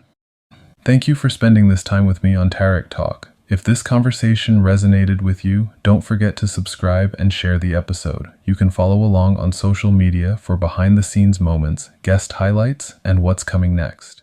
Welcome to Tarek Talk, a podcast exploring art, culture, and the stories that shape creative lives. I'm your host, Tarek Mendes, and each episode I sit down with artists and creative thinkers to talk about process, inspiration, and the moments that shape who we become. Thanks for being here. Let's get into today's episode. Welcome back to Tarek Talk. At the Whitney Biennial 2026, Julio Torres brings his distinct, surreal sensibility into the world of contemporary art. Born in San Salvador and based in New York, Torres is widely known for his work on Saturday Night Live, as well as his acclaimed projects like Los Spookies and Problemista. Across film, television, and performance, his work is defined by a unique blend of humor, fantasy, and emotional vulnerability. At the Biennial, Torres extends this language into a new context, where storytelling, objects, and imagination intersect. His practice often elevates the overlooked and the whimsical, turning everyday ideas into poetic, theatrical experiences. Presented within the Whitney Museum of American Art, Torres's work expands the boundaries of what contemporary art can be, merging comedy and conceptual thinking into something both deeply personal and visually imaginative. Thank you for spending this time with me on Tarek Talk. If this conversation resonated with you, don't forget to subscribe and share the episode. You can follow along on social media for behind-the-scenes moments, guest highlights, and what's coming next. Welcome to Tarek Talk, a podcast exploring art, culture, and the stories that shape creative lives. I'm your host, Tarek Mendes, and each episode I sit down with artists and creative thinkers to talk about process, inspiration, and the moments that shape who we become. Thanks for being here. Let's get into today's episode. Welcome back to Tarek Talk. Walking through the Whitney Museum during the 2026 Biennial, you begin to see how materials themselves can carry history, how objects hold traces of the land they come from. Kainoa Gruspe's work is rooted in that idea. He gathers materials from sites across Hawaii that have been shaped by extractive systems, military bases, golf courses, and resorts, and brings fragments of rock, stone, and plant matter back into his studio. There, he transforms them, giving them new form and meaning. In the Biennial, these materials become doorstops. It's a simple object but deeply symbolic, something that holds space open. For Gruspe, this gesture suggests the possibility of future action, of change, of rethinking the systems that shape these landscapes. These doorstops also anchor his paintings. Their physical weight contrasts with the painting's translucent surfaces, creating a balance between movement and resistance. Fishing lures appear within the work, objects tied to both survival and deception, pointing to the layered histories of these sites, many of which were once sources of food for local communities. Within the Whitney Biennial, Gruspe's work becomes a reflection on land, extraction, and possibility, a reminder that even small fragments can carry the weight of history and the potential for something new. Thank you for spending this time with me on Tarek Talk. If this conversation resonated with you, don't forget to subscribe and share the episode. You can follow along on social media for behind-the-scenes moments, guest highlights, and what's coming next. Welcome to Tarik Talk, a podcast exploring art, culture, and the stories that shape creative lives. I'm your host, Tarik Mendes, and each episode I sit down with artists and creative thinkers to talk about process, inspiration, and the moments that shape who we become. Thanks for being here. Let's get into today's episode. Welcome back to Tarik Talk. Walking into the Whitney Museum during the 2026 Biennial, you immediately feel that this exhibition is about more than just individual works. It's about how artists reshape the way we understand history, culture, and form. The Whitney itself, overlooking the Hudson River, becomes part of that experience. Open, expansive, and constantly shifting with light, it creates the perfect setting for an exhibition that is deeply engaged with the present moment. Curated by Marcela Guerrero and Drew Sawyer, the 2026 Biennial brings together artists exploring identity, memory, and connection across cultures and geographies. It's an exhibition that doesn't follow a single narrative, but instead unfolds through atmosphere, through relationships between works, and through the ways artists challenge what we think we know. And for me, encountering Kamrooz Aram's work in this context felt especially meaningful. I first learned about his work when I was in Tehran, in Iran. Being there, surrounded by the visual language of pattern, architecture, and ornamentation, gave me a different understanding of abstraction, one that exists far beyond Western traditions. So seeing his work here, in the Whitney Biennial, felt like a full circle moment. There was an excitement in recognizing that connection, and in seeing how those ideas translate into this space. Kamrooz Aram's practice challenges the way art history has traditionally been written. For a long time, Western art narratives have separated fine art from what they labeled as decorative, placing painting and sculpture at the center, while forms like carpets, ceramics, architectural design, and ornament were pushed to the margins. Aram questions that divide. His work draws directly from these histories, reclaiming them and repositioning them as central to the story of abstraction. In the Biennial, his installation creates an environment rather than a single focal point. He contributes not just individual works, but the design of the space itself. There's a painted wall he describes as a monochromatic mural, which becomes a backdrop that unifies everything around it. This gesture is subtle but powerful. Instead of isolating each artwork, the space becomes continuous. The mural doesn't compete with the objects, it holds them together. It creates a rhythm, a visual language that connects painting, pattern, and form. As you move through the installation, you begin to notice how these references unfold. There are echoes of carpets, of tiled surfaces, of architectural details, but they're not presented as direct replicas. They're translated, abstracted, reimagined. The work exists between recognition and transformation, and that in-between space is where Aram's work becomes most compelling. He's not simply referencing history, he's questioning how that history has been framed. Who decides what is decorative? Who decides what counts as abstraction? And what happens when those boundaries are removed? Within the context of the Whitney Biennial, these questions take on even more weight. This exhibition is deeply concerned with how artists relate to systems, cultural, political, historical. Aram's work fits into that conversation by challenging the systems of art history itself. He reveals how certain traditions have been overlooked, and in doing so, opens up new ways of seeing. There's also a quiet elegance to his work. It doesn't demand attention through scale or spectacle. Instead, it invites you to slow down, to look closely, to notice how patterns repeat, shift, and evolve. The experience becomes almost meditative, and the Whitney's architecture enhances that. As you move through the galleries, with light filtering in and the city just beyond, Aram's installation feels both grounded and expansive, rooted in history, but fully present in this moment. Seeing his work here, after first encountering his ideas in Tehran, creates a layered experience. It connects place to place, culture to culture, past to present. And that's what makes the Whitney Biennial 2026 so powerful. It's not just showing art, it's creating conversations across time and geography. And through artists like Kamrooz Aram, those conversations challenge us to rethink what we see, how we see it, and whose histories we carry forward. Thank you for spending this time with me on Tarik Talk. If this conversation resonated with you, don't forget to subscribe and share the episode. You can follow along on social media for behind-the-scenes moments, guest highlights, and what's coming next. Welcome to Tarik Talk, a podcast exploring art, culture, and the stories that shape creative lives. I'm your host, Tarek Mendes, and each episode I sit down with artists and creative thinkers to talk about process, inspiration, and the moments that shape who we become. Thanks for being here. Let's get into today's episode.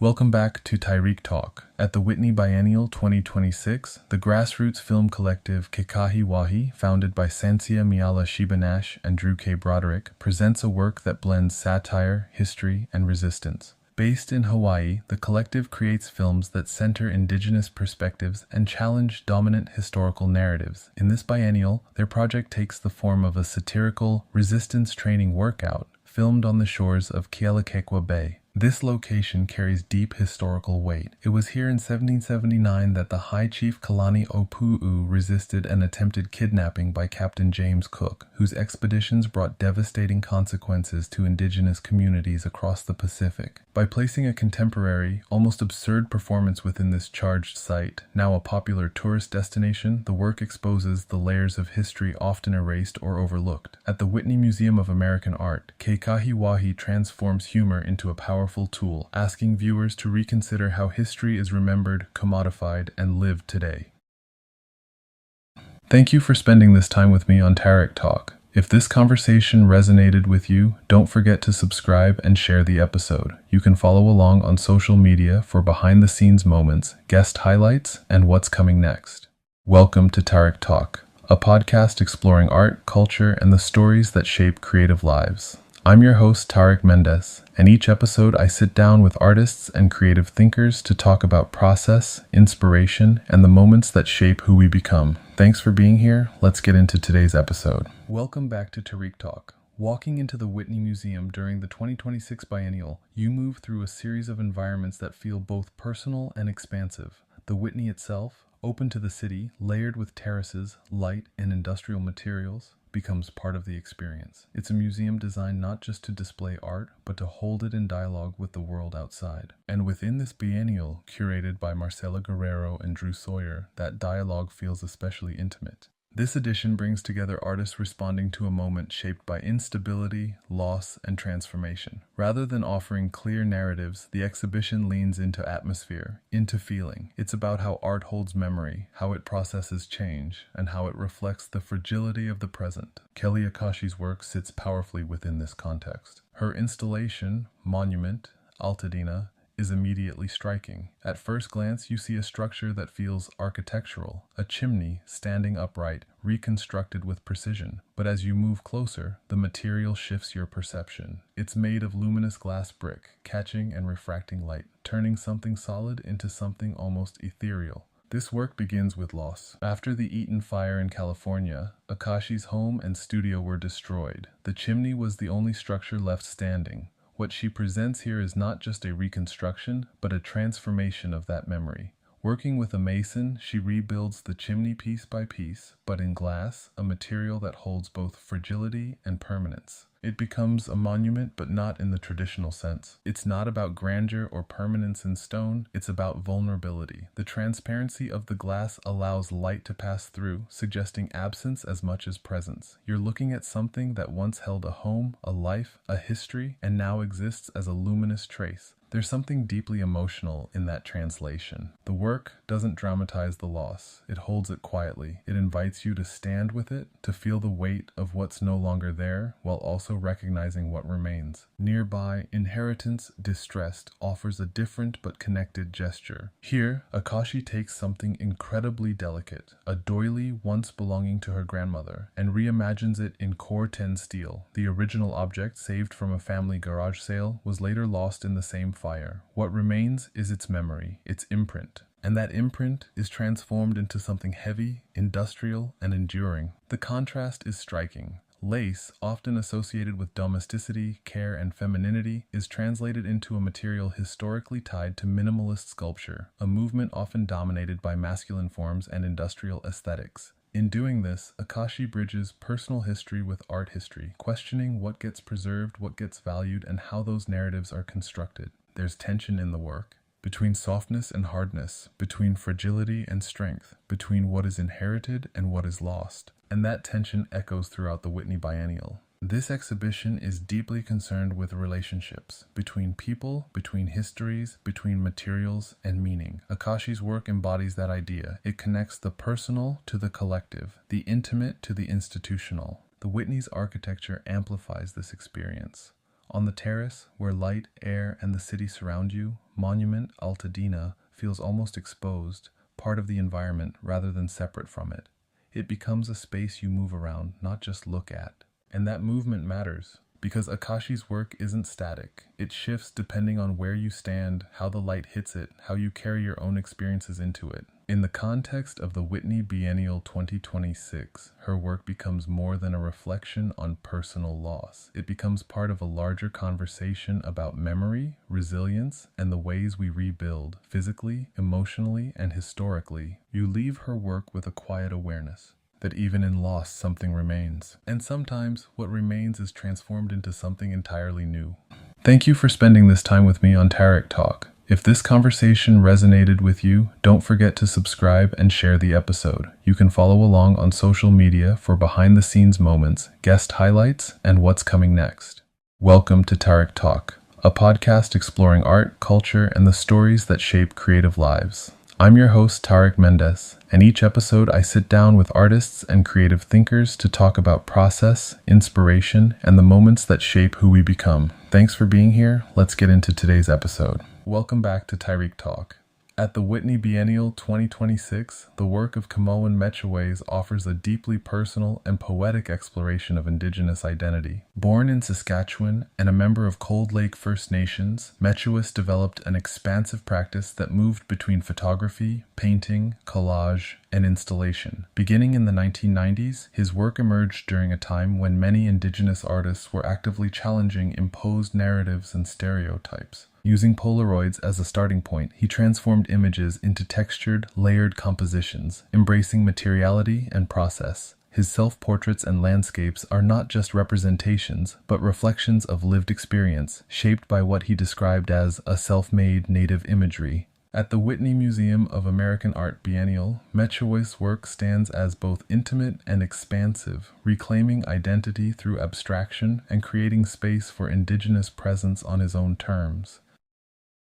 Thank you for spending this time with me on Tarek Talk. If this conversation resonated with you, don't forget to subscribe and share the episode. You can follow along on social media for behind-the-scenes moments, guest highlights, and what's coming next. Welcome to Tarek Talk, a podcast exploring art, culture, and the stories that shape creative lives. I'm your host, Tarek Mendes, and each episode I sit down with artists and creative thinkers to talk about process, inspiration, and the moments that shape who we become. Thanks for being here. Let's get into today's episode. Welcome back to Tarek Talk. Walking into the Whitney Museum during the 2026 Biennial, you immediately sense that this exhibition is expanding what art can be. The Whitney, long dedicated to presenting contemporary American art, becomes a space where disciplines collide, where painting meets technology, where storytelling becomes interactive, and where the viewer becomes an active participant. Curated by Marcela Guerrero and Drew Sawyer, this biennial reflects a moment shaped by complexity, social, environmental, and technological. It brings together artists who are not only responding to the world around them, but actively reimagining how we engage with it. And Leo Castañeda's work is a powerful example of that shift. At the center of his installation is something unexpected in a museum setting, a video game. But this is not entertainment in the traditional sense. It's an immersive artwork that blends painting, drawing, sculpture, and digital technology into a single, living environment. As you step into the space, you're no longer just observing, you're entering. The landscape you encounter is fantastical, but deeply rooted in real places. Drawing from Colombian and Brazilian ecosystems, Castañeda constructs a world that feels both natural and surreal. Lush environments unfold around you, dense vegetation, shifting terrain, spaces that feel alive and constantly in motion. But there's also a dreamlike quality, influenced by Latin American surrealism, where reality bends and transforms. And within this digital world, there's a deeply personal layer. Castañeda incorporates paintings by his grandmother, Maria Teresa Negreiros, into the environment. These works are not simply referenced, they become part of the landscape itself. Her imagery is embedded into the terrain, woven into the visual language of the game. It creates a powerful connection between generations. Between traditional painting and contemporary digital practice, between memory and innovation. As a participant, you navigate this world rather than passively viewing it. You move through the environment, encountering challenges that require interaction. Using mechanics like camouflage and electromagnetism, you solve environmental puzzles and respond to conflicts within the landscape. These actions aren't arbitrary. They're tied to the ecosystem itself, to the idea of adapting, of surviving, of engaging with the environment rather than dominating it.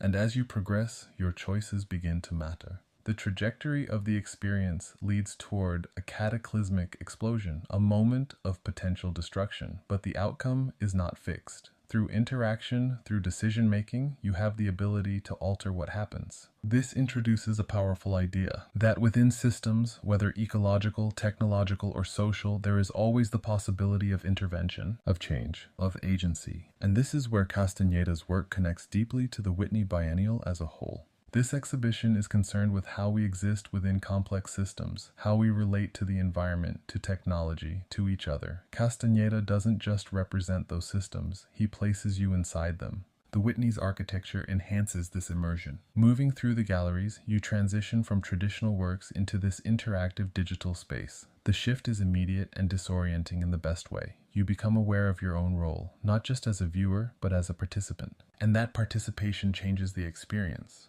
You're no longer observing a narrative, you're shaping it. There's also a poetic quality to the work. The blending of his grandmother's paintings with digital landscapes creates a sense of continuity, of histories and practices evolving rather than disappearing. It suggests that even in the most advanced technological environments, there is space for memory, for lineage, for personal connection. And as you leave the installation, that idea stays with you. Because Leo Castañeda's work in the Whitney Biennial 2026 is not just about a virtual world. It's about the real one, about how we move through it, how we respond to it, and how, even within systems that feel overwhelming, we still have the ability to shape what comes next. Thank you for spending this time with me on Tarek Talk. If this conversation resonated with you, don't forget to subscribe and share the episode. You can follow along on social media for behind-the-scenes moments, guest highlights, and what's coming next.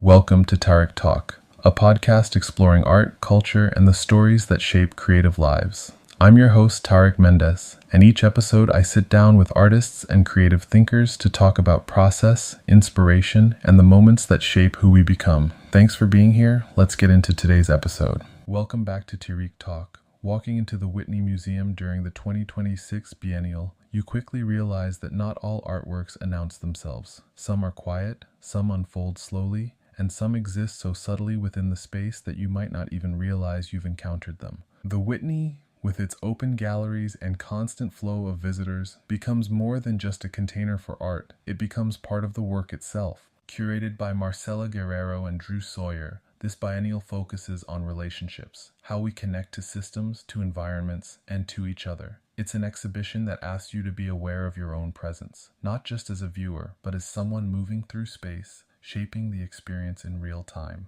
And Maia Chao's work brings that awareness into focus in a way that is both minimal and deeply perceptual. Her biennial performance doesn't take place on a stage. It happens within the museum itself, specifically in the 7th floor collection exhibition untitled America. There's no clear boundary between performer and audience. Instead, the work is embedded within the everyday rhythm of the museum. At first, nothing seems unusual. People are walking, looking at art, moving from one gallery to another. But then something shifts, subtly. A gesture feels slightly too deliberate. A pause lingers a bit longer than expected. A movement seems choreographed, but almost imperceptibly so. These are what Chao calls micro-performances. They are small, almost invisible actions carried out within the flow of the gallery. Some visitors may notice them, others may pass by without realizing anything is happening, and that uncertainty is central to the work. Because Chao is not just creating a performance, she's rethinking how we experience the museum itself. Her work is based on the choreography of viewing, the way we walk through space, the way we approach a painting, the distance we keep from an object, the pauses, the glances, the rhythms of attention. These everyday behaviors become the material of her practice. Displayed alongside the performance are scores, sets of instructions that invite viewers to participate in these experiments. You might choose to follow them, or simply observe others who may be doing so. Either way, the boundary between artist and audience begins to blur. You become aware of yourself, of how you move, of how others move around you. And suddenly, the museum feels different. What was once a passive experience becomes active. The space becomes dynamic, shaped by the interactions happening within it. Every step, every pause, every glance becomes part of a larger choreography.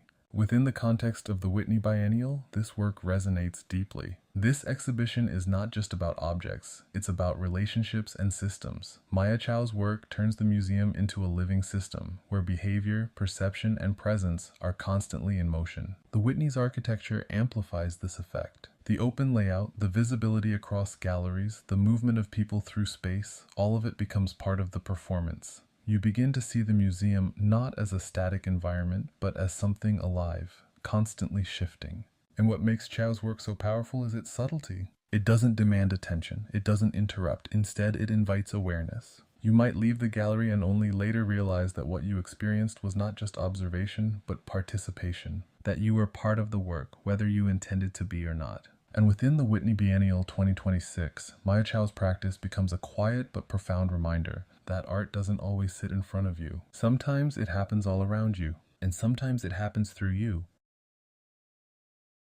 Thank you for spending this time with me on Tarek Talk. If this conversation resonated with you, don't forget to subscribe and share the episode. You can follow along on social media for behind-the-scenes moments, guest highlights, and what's coming next. Welcome to Tarek Talk, a podcast exploring art, culture, and the stories that shape creative lives. I'm your host, Tarek Mendes, and each episode I sit down with artists and creative thinkers to talk about process, inspiration, and the moments that shape who we become. Thanks for being here. Let's get into today's episode. Welcome back to Tarek Talk. Walking through the Whitney Museum during the 2026 Biennial, you begin to feel how photography can hold history, not as something distant, but as something lived and deeply personal. Mao Ishikawa's Red Flower, Akabana, brings that history into focus. Taken in the mid-1970s in Okinawa, her photographs capture a time when the United States military still had a strong presence on the island, shortly after it was returned to Japan. Ishikawa turns her lens toward women, including herself, who worked in bars frequented by American service members. But these images go beyond documentation. By focusing on Black soldiers, Ishikawa reveals moments of intimacy and solidarity between people who, in different ways, existed on the margins. There's a sense of closeness, of shared experience that cuts across a nationality and circumstance. Within the Whitney Biennial, her work becomes a powerful reflection on history, on connection, and on the ways photography can capture not just events, but relationships that might otherwise be overlooked. Thank you for spending this time with me on Tarek Talk. If this conversation resonated with you, don't forget to subscribe and share the episode. You can follow along on social media for behind-the-scenes moments, guest highlights, and what's coming next. Welcome to Tarek Talk, a podcast exploring art, culture, and the stories that shape creative lives. I'm your host, Tarek Mendes, and each episode I sit down with artists and creative thinkers to talk about process, inspiration, and the moments that shape who we become. Thanks for being here. Let's get into today's episode. Welcome back to Tarek Talk. For film, Whitney Museum of American Art, Margaret Honda installed preset selections of 16 color balancing and 6 neutral density cinematography lighting gels in the museum's west-facing stairwell windows. The gels, which are used to control lighting conditions on a film set, are arranged here according to the manufacturer's numerical order, creating a sequence from top to bottom along the museum's architecture.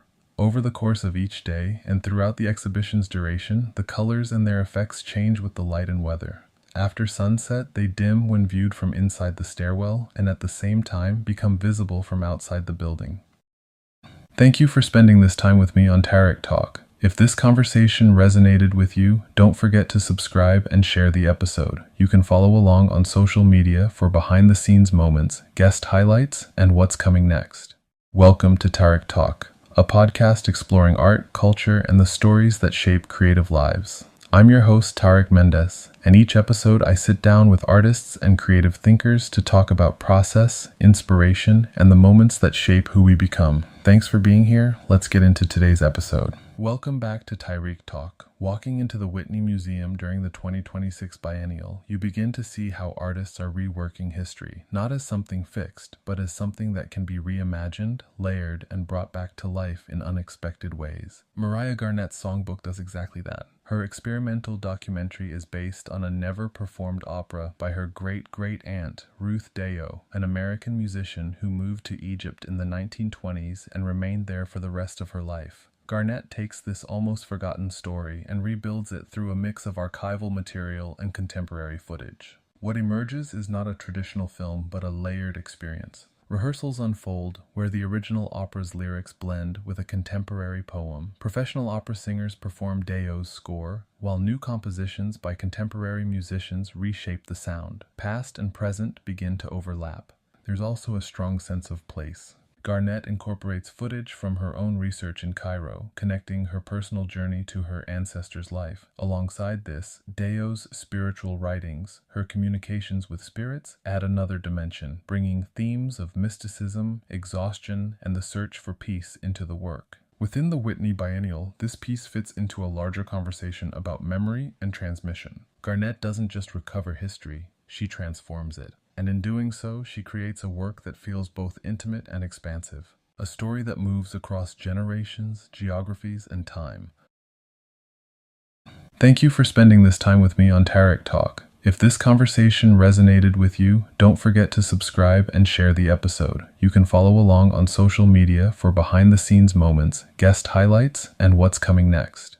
Welcome to Tarek Talk, a podcast exploring art, culture, and the stories that shape creative lives. I'm your host, Tarek Mendes, and each episode I sit down with artists and creative thinkers to talk about process, inspiration, and the moments that shape who we become. Thanks for being here. Let's get into today's episode. Welcome back to Tarek Talk. Walking through the Whitney Museum during the 2026 Biennial, you begin to see how identity is not something fixed, but something constructed, performed, and constantly evolving. Martine Gutierrez's work brings that idea to life. As an interdisciplinary artist working across photography, video, music, and performance, she uses self-portraiture to transform her own body into a site of exploration. In her cinematic, highly staged images, she becomes multiple characters at once, moving between archetypes that feel both familiar and unexpected. There's a tension in her work between reality and artifice. Drawing from family archives and her multicultural background, Gutierrez blends autobiography with constructed narratives, creating images that question how identity is shaped by culture, media, and perception. She references the visual language of fashion, advertising, and mass media, but reclaims it, using it to tell her own story.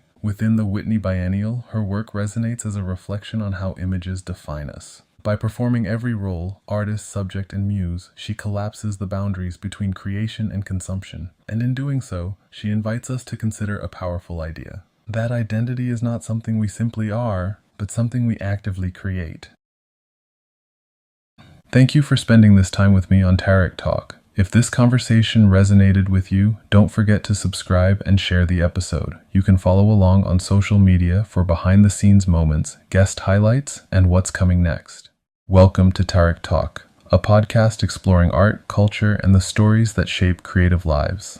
I'm your host, Tarek Mendes, and each episode I sit down with artists and creative thinkers to talk about process, inspiration, and the moments that shape who we become. Thanks for being here. Let's get into today's episode. Welcome back to Tarek Talk. At the Whitney Biennial 2026, Michelle Lopez presents Pandemonium, an immersive film installation that confronts the chaos of our current moment. Born in Bridgeport and based in Philadelphia, Lopez brings together performance, sculpture, and moving image to explore systems of collapse. Originally staged inside a planetarium dome, Pandemonium is now displayed on a circular screen overhead, surrounding viewers in a disorienting visual experience. The work combines animated imagery of a violent storm with real footage of newspaper clippings swirling through a tornado machine built by the artist. This collision of media and environment reflects a world overwhelmed by information, where truth, fiction, and catastrophe blur together. At the Whitney Museum of American Art Biennial, Lopez's work becomes both a warning and a reflection, capturing the intensity of media overload, disinformation, and environmental instability shaping contemporary life.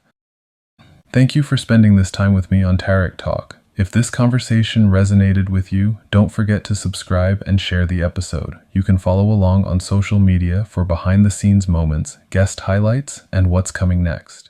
Welcome to Tarek Talk, a podcast exploring art, culture, and the stories that shape creative lives.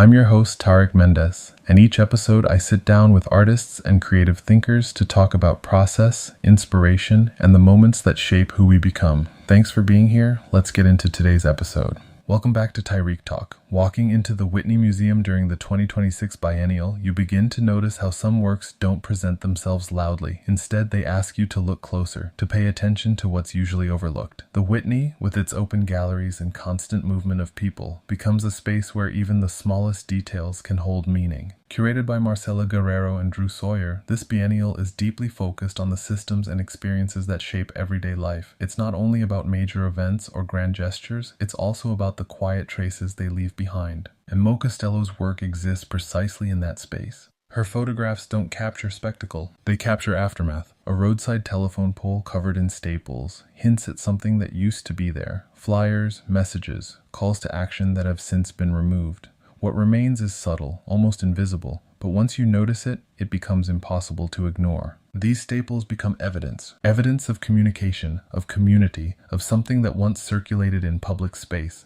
In another image, shattered glass sits outside a MARTA transit station in downtown Atlanta. At first glance, it could be dismissed as debris, something accidental or insignificant. But within Costello's work, it registers differently. It becomes a trace of resistance, a moment that has already passed, but still lingers in physical form. What makes her work so powerful is this shift in attention. She asks you to look not at the event itself, but at what remains after, the residue, the imprint, the quiet evidence that something happened. And within the Whitney Biennial, this approach resonates deeply. This exhibition is about relationality, about how systems, histories, and communities intersect. Costello's work reveals how those intersections are often recorded not in headlines, but in small, everyday details scattered across the landscape. There's also a strong sense of locality in her practice. Her photographs are rooted in specific places. Georgia, Atlanta, Athens, they carry the texture of those environments, the rhythms of those communities. And yet, the themes they explore feel universal, because traces exist everywhere. In every city, in every neighborhood, there are signs of what has happened, if you know how to look. Another important aspect of her work is the idea of circulation.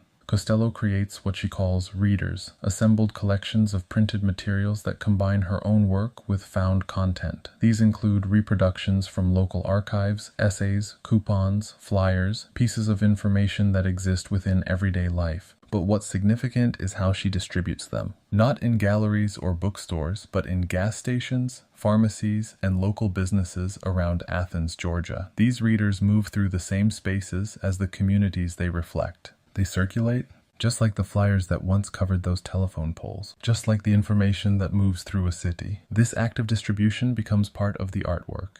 It extends beyond the museum, beyond the gallery, into real, lived environments. And that gesture connects directly to the Whitney Biennial. This exhibition is not confined to objects. It's about systems of exchange, of communication, of presence. Costello's work embodies that by moving between documentation and participation, between observation and action. The Whitney space amplifies this quiet intensity. Amid larger installations and immersive environments, her photographs ask you to slow down, to shift your focus, to notice what might otherwise go unseen. And in that slowing down, something changes. You begin to see the city differently, to recognize that every surface, every fragment, every overlooked detail carries a story. Within the Whitney Biennial 2026, Mo Costello's work becomes a powerful reminder that history doesn't only live in major events. It lives in traces, in fragments, in the subtle marks that remain long after everything else has moved on.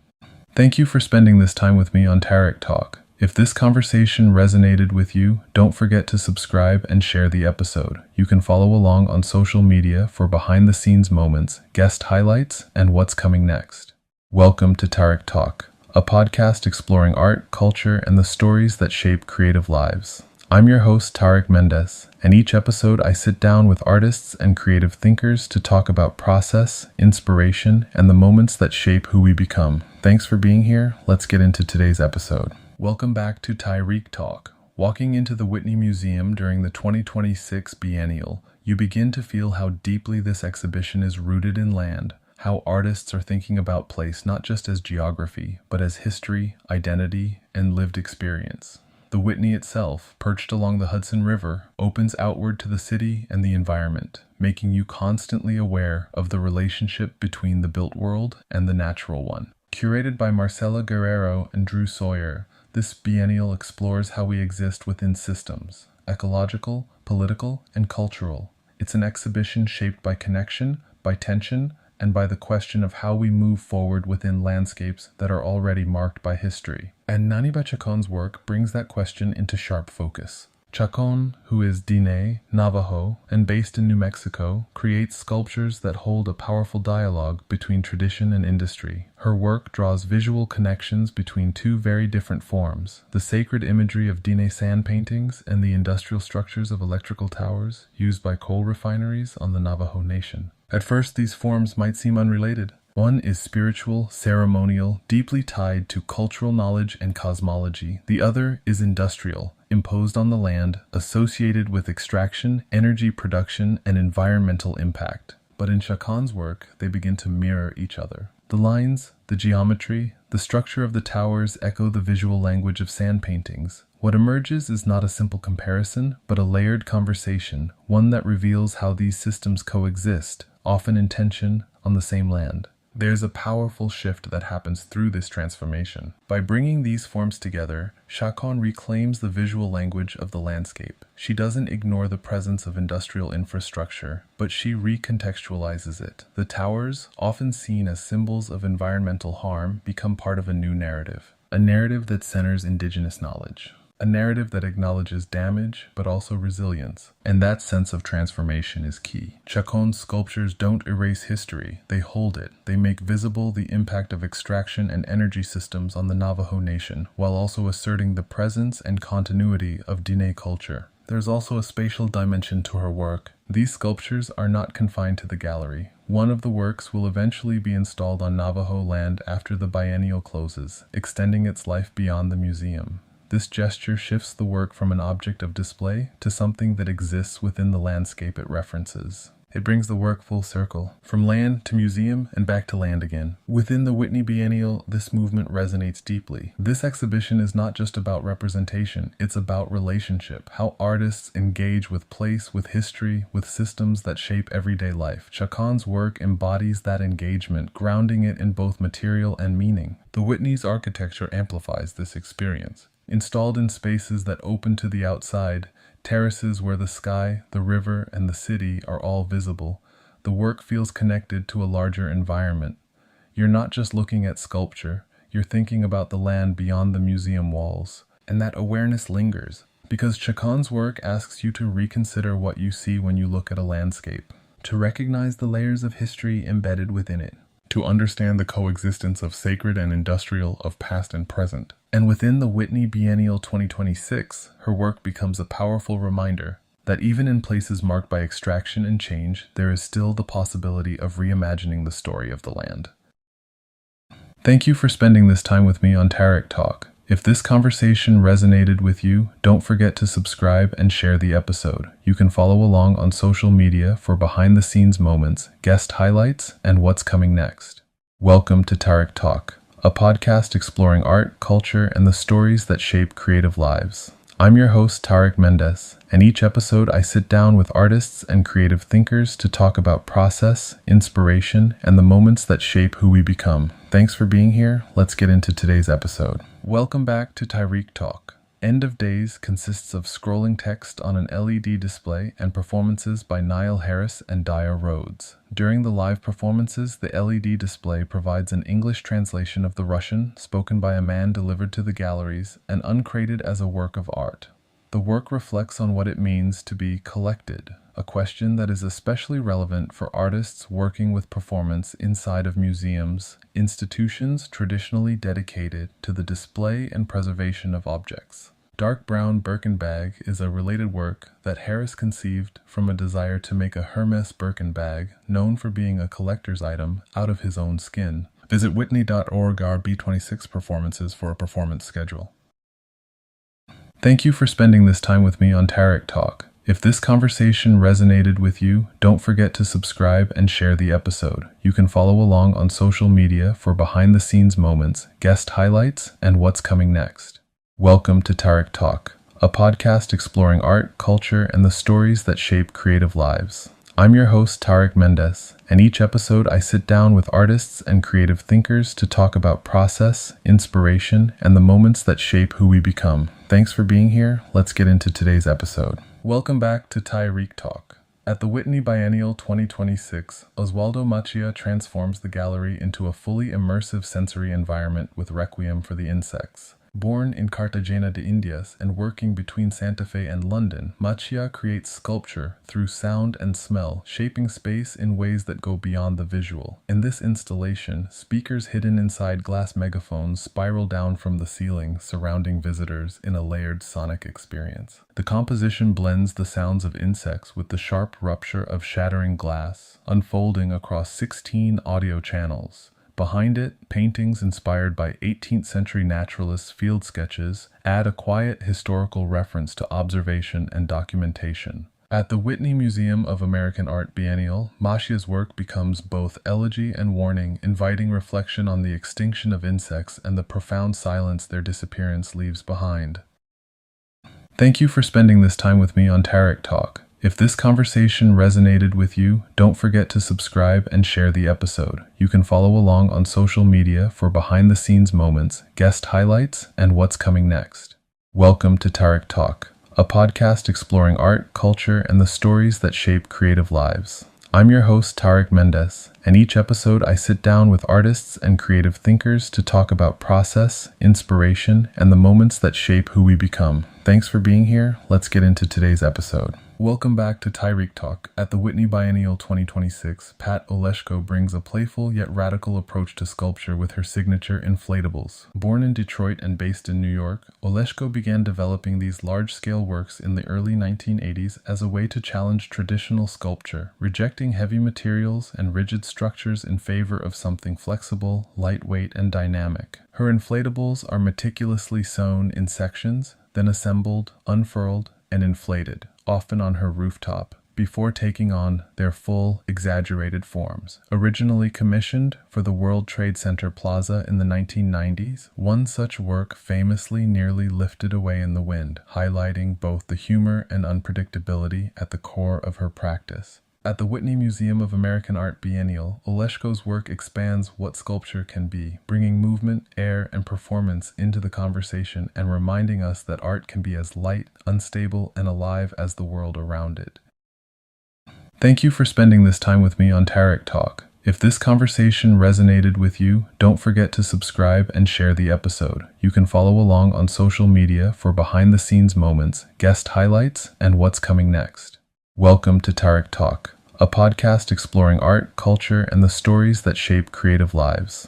I'm your host, Tarek Mendes, and each episode I sit down with artists and creative thinkers to talk about process, inspiration, and the moments that shape who we become. Thanks for being here. Let's get into today's episode. Welcome back to Tarek Talk. Walking through the Whitney Museum during the 2026 Biennial, you begin to feel how presence, physical, cultural, and ancestral, shapes the space. Some works don't just sit in the gallery, they stand with a sense of weight, history, and continuity. Raven Half Moon Sun Twins does exactly that. This large, three-faced sculptural figure rises on concrete blocks in a gallery window overlooking the water, grounding the work in both the museum and the landscape beyond. Built using a coil technique practiced by the Caddo people for thousands of years, the sculpture carries a direct connection to ancestral knowledge. For Half Moon, making is never an individual act. It's something done alongside her family, her community, and her ancestors, and that presence is felt in the work. The twin forms reflect that idea of shared existence, of continuity across time. The surface is textured, almost alive, and the colors echo the sky at sunrise or sunset, moments of transition. Within the Whitney Biennial, Sun Twins becomes a powerful reminder that art can hold not just form, but lineage, memory, and the enduring presence of those who came before.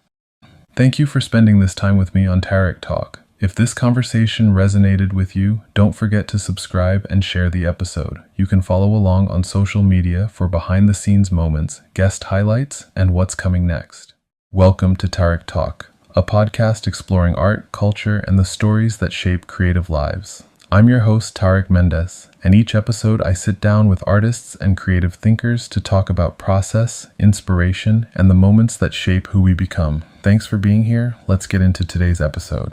Welcome back to Tyreek Talk. Walking through the Whitney Museum during the 2026 Biennial, you begin to see how abstraction continues to evolve, how artists expand it beyond the canvas and into time, motion, and technology. Samia Halaby's work is a powerful example of that evolution. Decades into her career as an abstract painter, she began to question how painting could move beyond stillness. Looking at the history of art, she recognized that the most ambitious works have always embraced the technology of their time. So in the 1980s, she turned to the computer. Teaching herself programming languages like BASIC and C, Halaby began creating what she calls kinetic paintings, digital compositions that shift, transform, and move across the screen. Color flows, forms evolve, light becomes active. Within the Whitney Biennial, her work feels both pioneering and immediate. It connects early digital experimentation with today's technologically driven world, showing how abstraction can live not just in space, but in time. And in doing so, Halaby expands painting into something dynamic,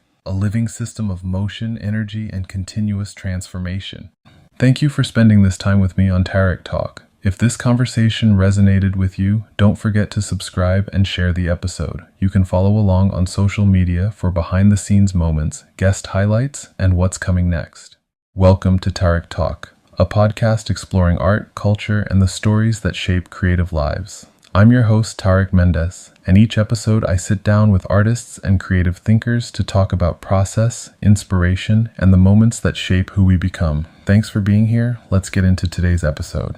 Welcome back to Tyreek Talk. At the Whitney Biennial 2026, Sarah M. Rodriguez presents sculptures that transform fragile natural forms into lasting elemental structures. Born in Honolulu and based in New Mexico, Rodriguez begins her process by collecting organic materials, objects like seed pods that carry the potential for growth and change. She then casts these forms in aluminum using sand molds, preserving their shapes while altering their material nature. These individual casts are welded together into abstract compositions where moments of transformation, accumulation, and time become visible. Alongside her artistic practice, Rodriguez works as an animal trainer, and her sensitivity to patterns of non-human behavior subtly informs the rhythm and structure of her work. At the Whitney Museum of American Art Biennial, Rodriguez's sculptures hold a quiet tension between permanence and change, capturing the fleeting language of nature in a form that endures.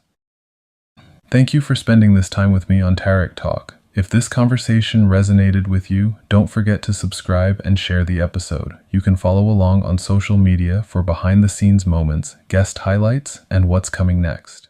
Welcome to Tarek Talk, a podcast exploring art, culture, and the stories that shape creative lives.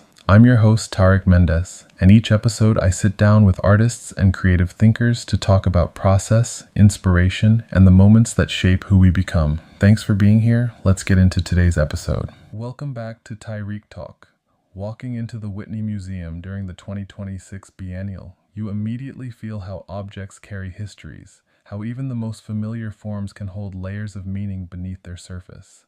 The Whitney, with its industrial architecture and openness to the city, becomes the perfect setting for this kind of reflection. It's a space where materials speak, where context matters, and where artists reframe the everyday in unexpected ways. Curated by Marcela Guerrero and Drew Sawyer, this biennial brings together artists who are deeply engaged with transformation, of systems, of histories, and of objects themselves. It's an exhibition shaped by mood and material, where meaning often emerges through subtle shifts rather than direct statements. And Sula Bermúdez Silverman's work captures that transformation with striking clarity. At first glance, her sculptures feel both familiar and unfamiliar. You recognize the shapes: horse stirrups, traps, a bull nose puller, objects tied to labor, control, and the management of animal bodies. These are tools with specific functions, rooted in histories of agriculture, domestication, and power. But then something shifts. Glass has been blown into these iron tools, filling their forms, expanding within them, sometimes distorting their original structure. The result is a hybrid object, part industrial, part organic, part functional, part sculptural. That transformation changes everything. The hardness of iron meets the fragility of glass. The weight of utility meets the delicacy of form. Objects that were once purely functional become something else entirely, something to be looked at, questioned, and reconsidered. There's a tension embedded in these works. These tools were designed to control, to restrain, to direct movement. But in Bermúdez Silverman's hands, that sense of control is disrupted. The glass seems to resist the form, to push against it, to occupy space in a way that feels both contained and expansive. It's as if the object is holding its own contradiction, and that contradiction opens up a deeper conversation. By using found objects, the artist draws attention to the histories embedded within them. These are not neutral forms. They carry associations with labor, with domination, with human relationships to animals and land. But by altering them, by introducing glass, Bermúdez Silverman creates a space for reimagining those histories. The work becomes less about what the object was, and more about what it can become. There's also something deeply visual in the way the glass interacts with light. As you move around the sculptures, reflections shift, transparency changes, and the interior of the object becomes visible in new ways. The glass almost feels alive, catching the environment, responding to it, transforming with each step you take. And within the Whitney Biennial, this responsiveness connects to the larger themes of the exhibition. This biennial is filled with works that explore how systems, whether social, ecological, or technological, shape experience. Bermúdez Silverman's work focuses on objects as part of those systems. She reveals how tools, materials, and everyday forms carry meaning, and how those meanings can be reshaped. The Whitney space enhances this encounter. The industrial quality of the building echoes the materials in her work.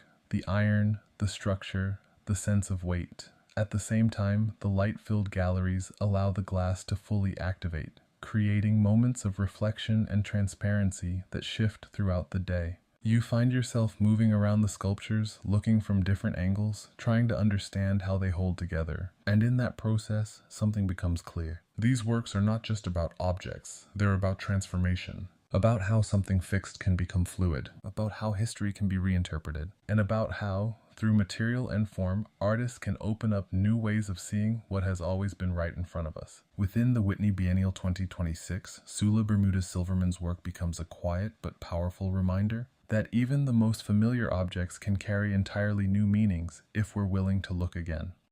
Thank you for spending this time with me on Tarek Talk. If this conversation resonated with you, don't forget to subscribe and share the episode. You can follow along on social media for behind-the-scenes moments, guest highlights, and what's coming next. Welcome to Tarek Talk, a podcast exploring art, culture, and the stories that shape creative lives. I'm your host, Tarek Mendes, and each episode I sit down with artists and creative thinkers to talk about process, inspiration, and the moments that shape who we become. Thanks for being here. Let's get into today's episode.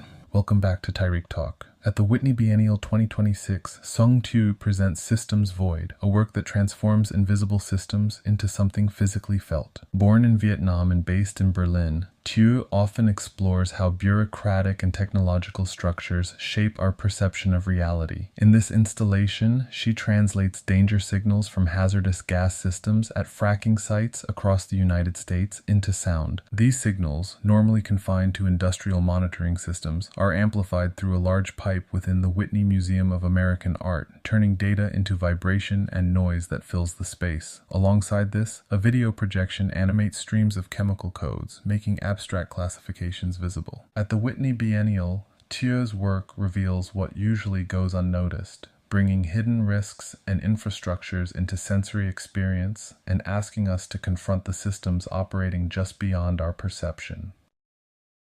Thank you for spending this time with me on Tarek Talk. If this conversation resonated with you, don't forget to subscribe and share the episode. You can follow along on social media for behind-the-scenes moments, guest highlights, and what's coming next.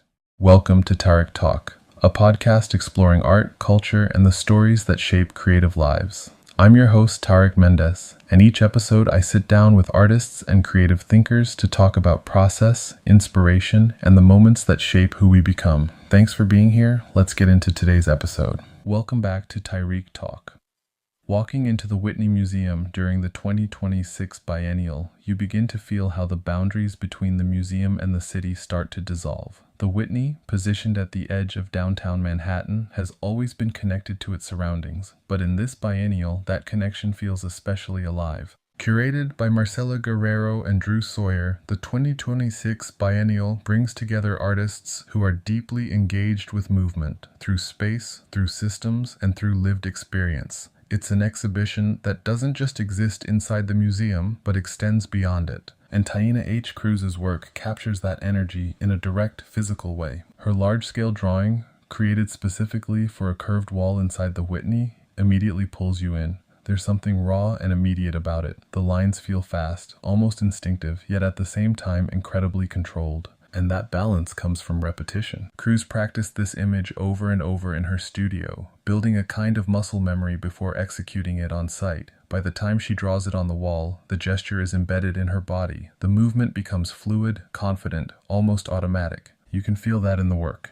Each line carries momentum. There's no hesitation. It feels like a single continuous act, like something that had to happen all at once. And the curved wall plays an important role. Instead of a flat surface, the drawing wraps around you. It expands your field of vision, pulling you into its rhythm. You don't just stand in front of it, you move alongside it, experiencing it over time. That sense of movement connects directly to Cruz's influences. Much of her work draws from graffiti, the immediacy, the directness, the relationship between mark and surface. Growing up in New York, she associates graffiti with both exhilaration and fear, the thrill of expression, but also the tension of risk, of visibility, of being seen. And that duality is present in the work. There's energy, freedom, and expression, but also a sense of urgency. The lines feel like they exist in a moment that could disappear just as quickly as it appeared. Within the Whitney Biennial, this resonates strongly. This exhibition is filled with artists exploring how identity and experience are shaped by environment. Cruz brings that conversation into the language of the body, into gesture, repetition, and movement. But her work doesn't stop inside the museum. Just outside, at the corner of Gansevoort Street and Washington Avenue, her painting I Saw the Future and It Smiled Back is installed as a billboard. This gesture extends her practice into the public space of the city, returning it to the environment that shaped it. The billboard changes the context entirely. Inside the museum, the drawing is part of a curated exhibition. Outside, the painting exists within the flow of everyday life. Cars passing, people walking, the constant movement of the city. It becomes part of the urban landscape. And that shift is important. Because Cruz's work is rooted in that landscape, it belongs to the street as much as it does to the gallery. By placing the work in both spaces, she creates a dialogue between them, between institutional space and public space, between controlled environment and lived reality. The Whitney itself becomes part of that dialogue. Its architecture, open and connected to the outside, allows these two worlds to overlap. You move from the curved wall inside to the streets outside, carrying the energy of the work with you. And what stays with you is the feeling of movement, of gesture, of presence. Because Taína H. Cruz's work in the Whitney Biennial 2026 is not just about image, it's about action, about the body in motion, and about the power of a single mark to hold the energy of a moment, a place, and a life lived within it. Thank you for spending this time with me on Tarek Talk. If this conversation resonated with you, don't forget to subscribe and share the episode. You can follow along on social media for behind-the-scenes moments, guest highlights, and what's coming next. Welcome to Tarek Talk, a podcast exploring art, culture, and the stories that shape creative lives. I'm your host, Tarek Mendes, and each episode I sit down with artists and creative thinkers to talk about process, inspiration, and the moments that shape who we become. Thanks for being here. Let's get into today's episode. Welcome back to Tarek Talk. Walking into the Whitney Museum during the 2026 Biennial, you begin to feel how this exhibition reshapes the idea of painting itself. The Whitney, with its open architecture and connection to the city, becomes a space where materials, histories, and environments come into conversation. It's not just about looking at art, it's about experiencing how it exists in relation to the world around it.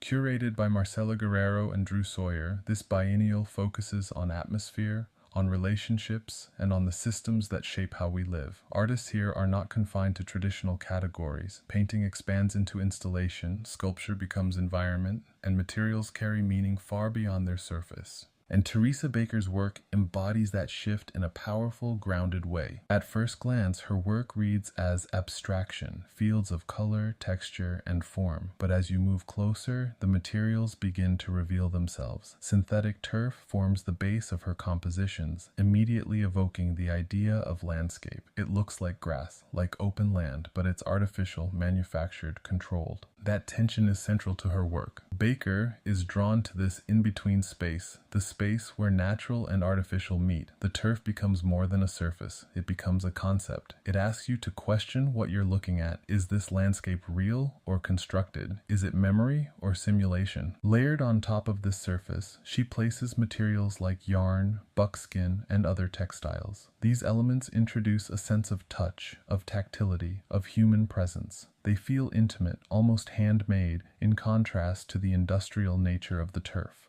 There's a quiet dialogue happening between these materials, the synthetic and the organic, the industrial and the personal, the constructed and the intuitive, and that dialogue unfolds through abstraction. Baker doesn't impose rigid structures on her compositions. Instead, she works intuitively, allowing the materials to guide the process. Shapes emerge, textures shift, and the composition feels as though it's grown rather than been designed. You begin to sense references to landscape, not literal depictions, but impressions, horizons, pathways, open fields. The work holds the feeling of being in a place rather than showing you a specific location, and that feeling resonates deeply within the Whitney Biennial. This exhibition is concerned with how we relate to land, to environment, to systems that define space and belonging. Baker's work contributes to that conversation by grounding it in material. She doesn't need to represent landscape directly. She builds it through texture, through surface, through presence. There's also a sense of scale in her work. Standing in front of these large compositions, you feel enveloped by them. They're not just objects on a wall, they occupy space. They create an environment that you step into, even if only visually. And the Whitney's architecture amplifies this experience. Light moves across the surface of the turf, catching on the fibers, shifting throughout the day. The materials respond to the space, just as the space responds to them. It becomes a dynamic interaction between artwork and environment. What makes Baker's work especially compelling is its subtlety. It doesn't demand attention through spectacle. Instead, it invites you to slow down, to look closely, to notice how materials interact, how textures build, how meaning emerges over time. And in that slowing down, something shifts. You begin to think about the land, not as something distant, but as something constructed, altered, and experienced. You begin to question the boundaries between what is natural and what is made. Within the context of the Whitney Biennial 2026, Teresa Baker's work becomes a quiet but powerful meditation on place, on how we see it, on how we shape it, and on how, even in abstraction, we remain deeply connected to it. Thank you for spending this time with me on Tarek Talk. If this conversation resonated with you, don't forget to subscribe and share the episode. You can follow along on social media for behind-the-scenes moments, guest highlights, and what's coming next. Welcome to Tarek Talk, a podcast exploring art, culture, and the stories that shape creative lives. I'm your host, Tarek Mendes, and each episode I sit down with artists and creative thinkers to talk about process, inspiration, and the moments that shape who we become. Thanks for being here. Let's get into today's episode. Welcome back to Tarek Talk. At the Whitney Biennial 2026, young Joon Kwak presents a work that centers community, transformation, and collective identity. Born in Queens and based in Los Angeles, Kwak creates sculptures using casts taken from members of their queer and trans community. These fragments come together to form what they describe as a collective rising body, a powerful reimagining of the human form as something shared, fluid, and continuously evolving. Their sculpture, Divine Dance of Soft Revolt, is paired with an immersive soundscape titled Soft Revolt Jams Glittered, created in collaboration with musicians from their community. The result is both visual and sonic, an environment that encourages reflection, presence, and connection. With mirrored, glittering surfaces, the work invites viewers to see themselves within it, dissolving the boundary between audience and artwork. At the Whitney Museum of American Art Biennial, Kwak's installation becomes a space of affirmation, where identity is not fixed but collectively shaped and celebrated. Thank you for spending this time with me on Tarek Talk. If this conversation resonated with you, don't forget to subscribe and share the episode. You can follow along on social media for behind-the-scenes moments, guest highlights, and what's coming next.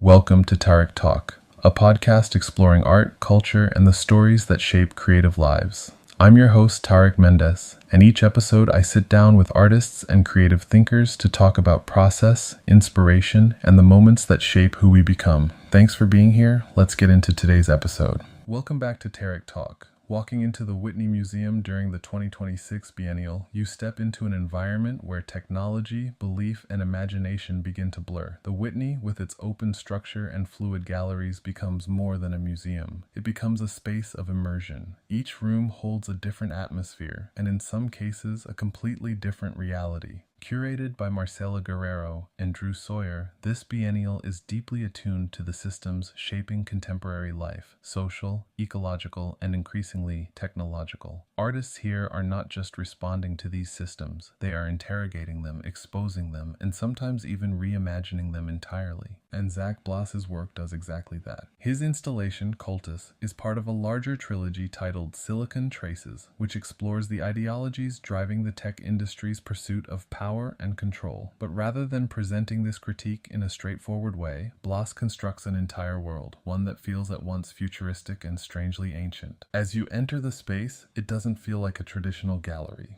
It feels like stepping into a kind of digital temple. The installation is immersive, filled with moving images, sound, and presence. Large-scale video projections unfold across the room, created through computer graphics and motion capture performance. Figures appear, shift, and dissolve, existing somewhere between human and machine, between body and code. There's a sense of ritual. Musicians and actors populate this environment, performing within the installation as if participating in a ceremony, and layered throughout are lyrics and sermons, texts generated in collaboration with AI systems. These voices echo through the space, creating a rhythm that feels both technological and spiritual. Bloss is exploring a powerful idea here, that the language and culture surrounding artificial intelligence often mirrors religious belief. There's talk of transcendence, of superintelligence, of systems that might surpass human understanding.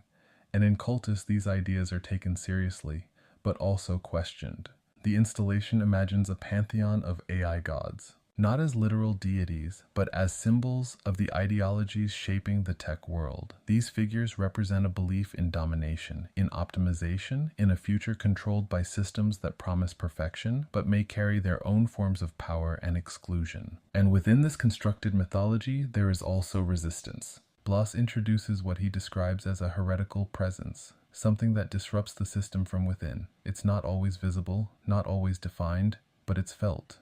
A tension, a break in the logic of the system, and that tension becomes central to the experience. Because Cultus doesn't offer a clear answer. It doesn't tell you whether to believe or reject these technological futures. Instead, it places you inside them, allowing you to feel their pull, their seduction, and their unease. Within the Whitney Biennial, this work connects deeply to the exhibition's broader themes. This biennial is about relationships between humans and systems, between bodies and technologies, between belief and reality. Bloss's installation brings those relationships into sharp focus, revealing how deeply intertwined they have become. The Whitney's architecture amplifies the experience.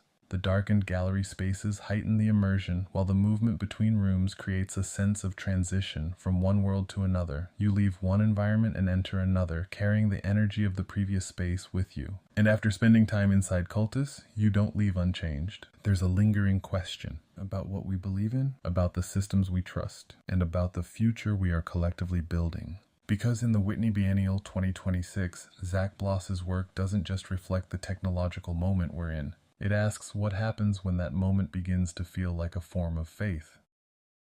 Thank you for spending this time with me on Tarek Talk. If this conversation resonated with you, don't forget to subscribe and share the episode. You can follow along on social media for behind-the-scenes moments, guest highlights, and what's coming next.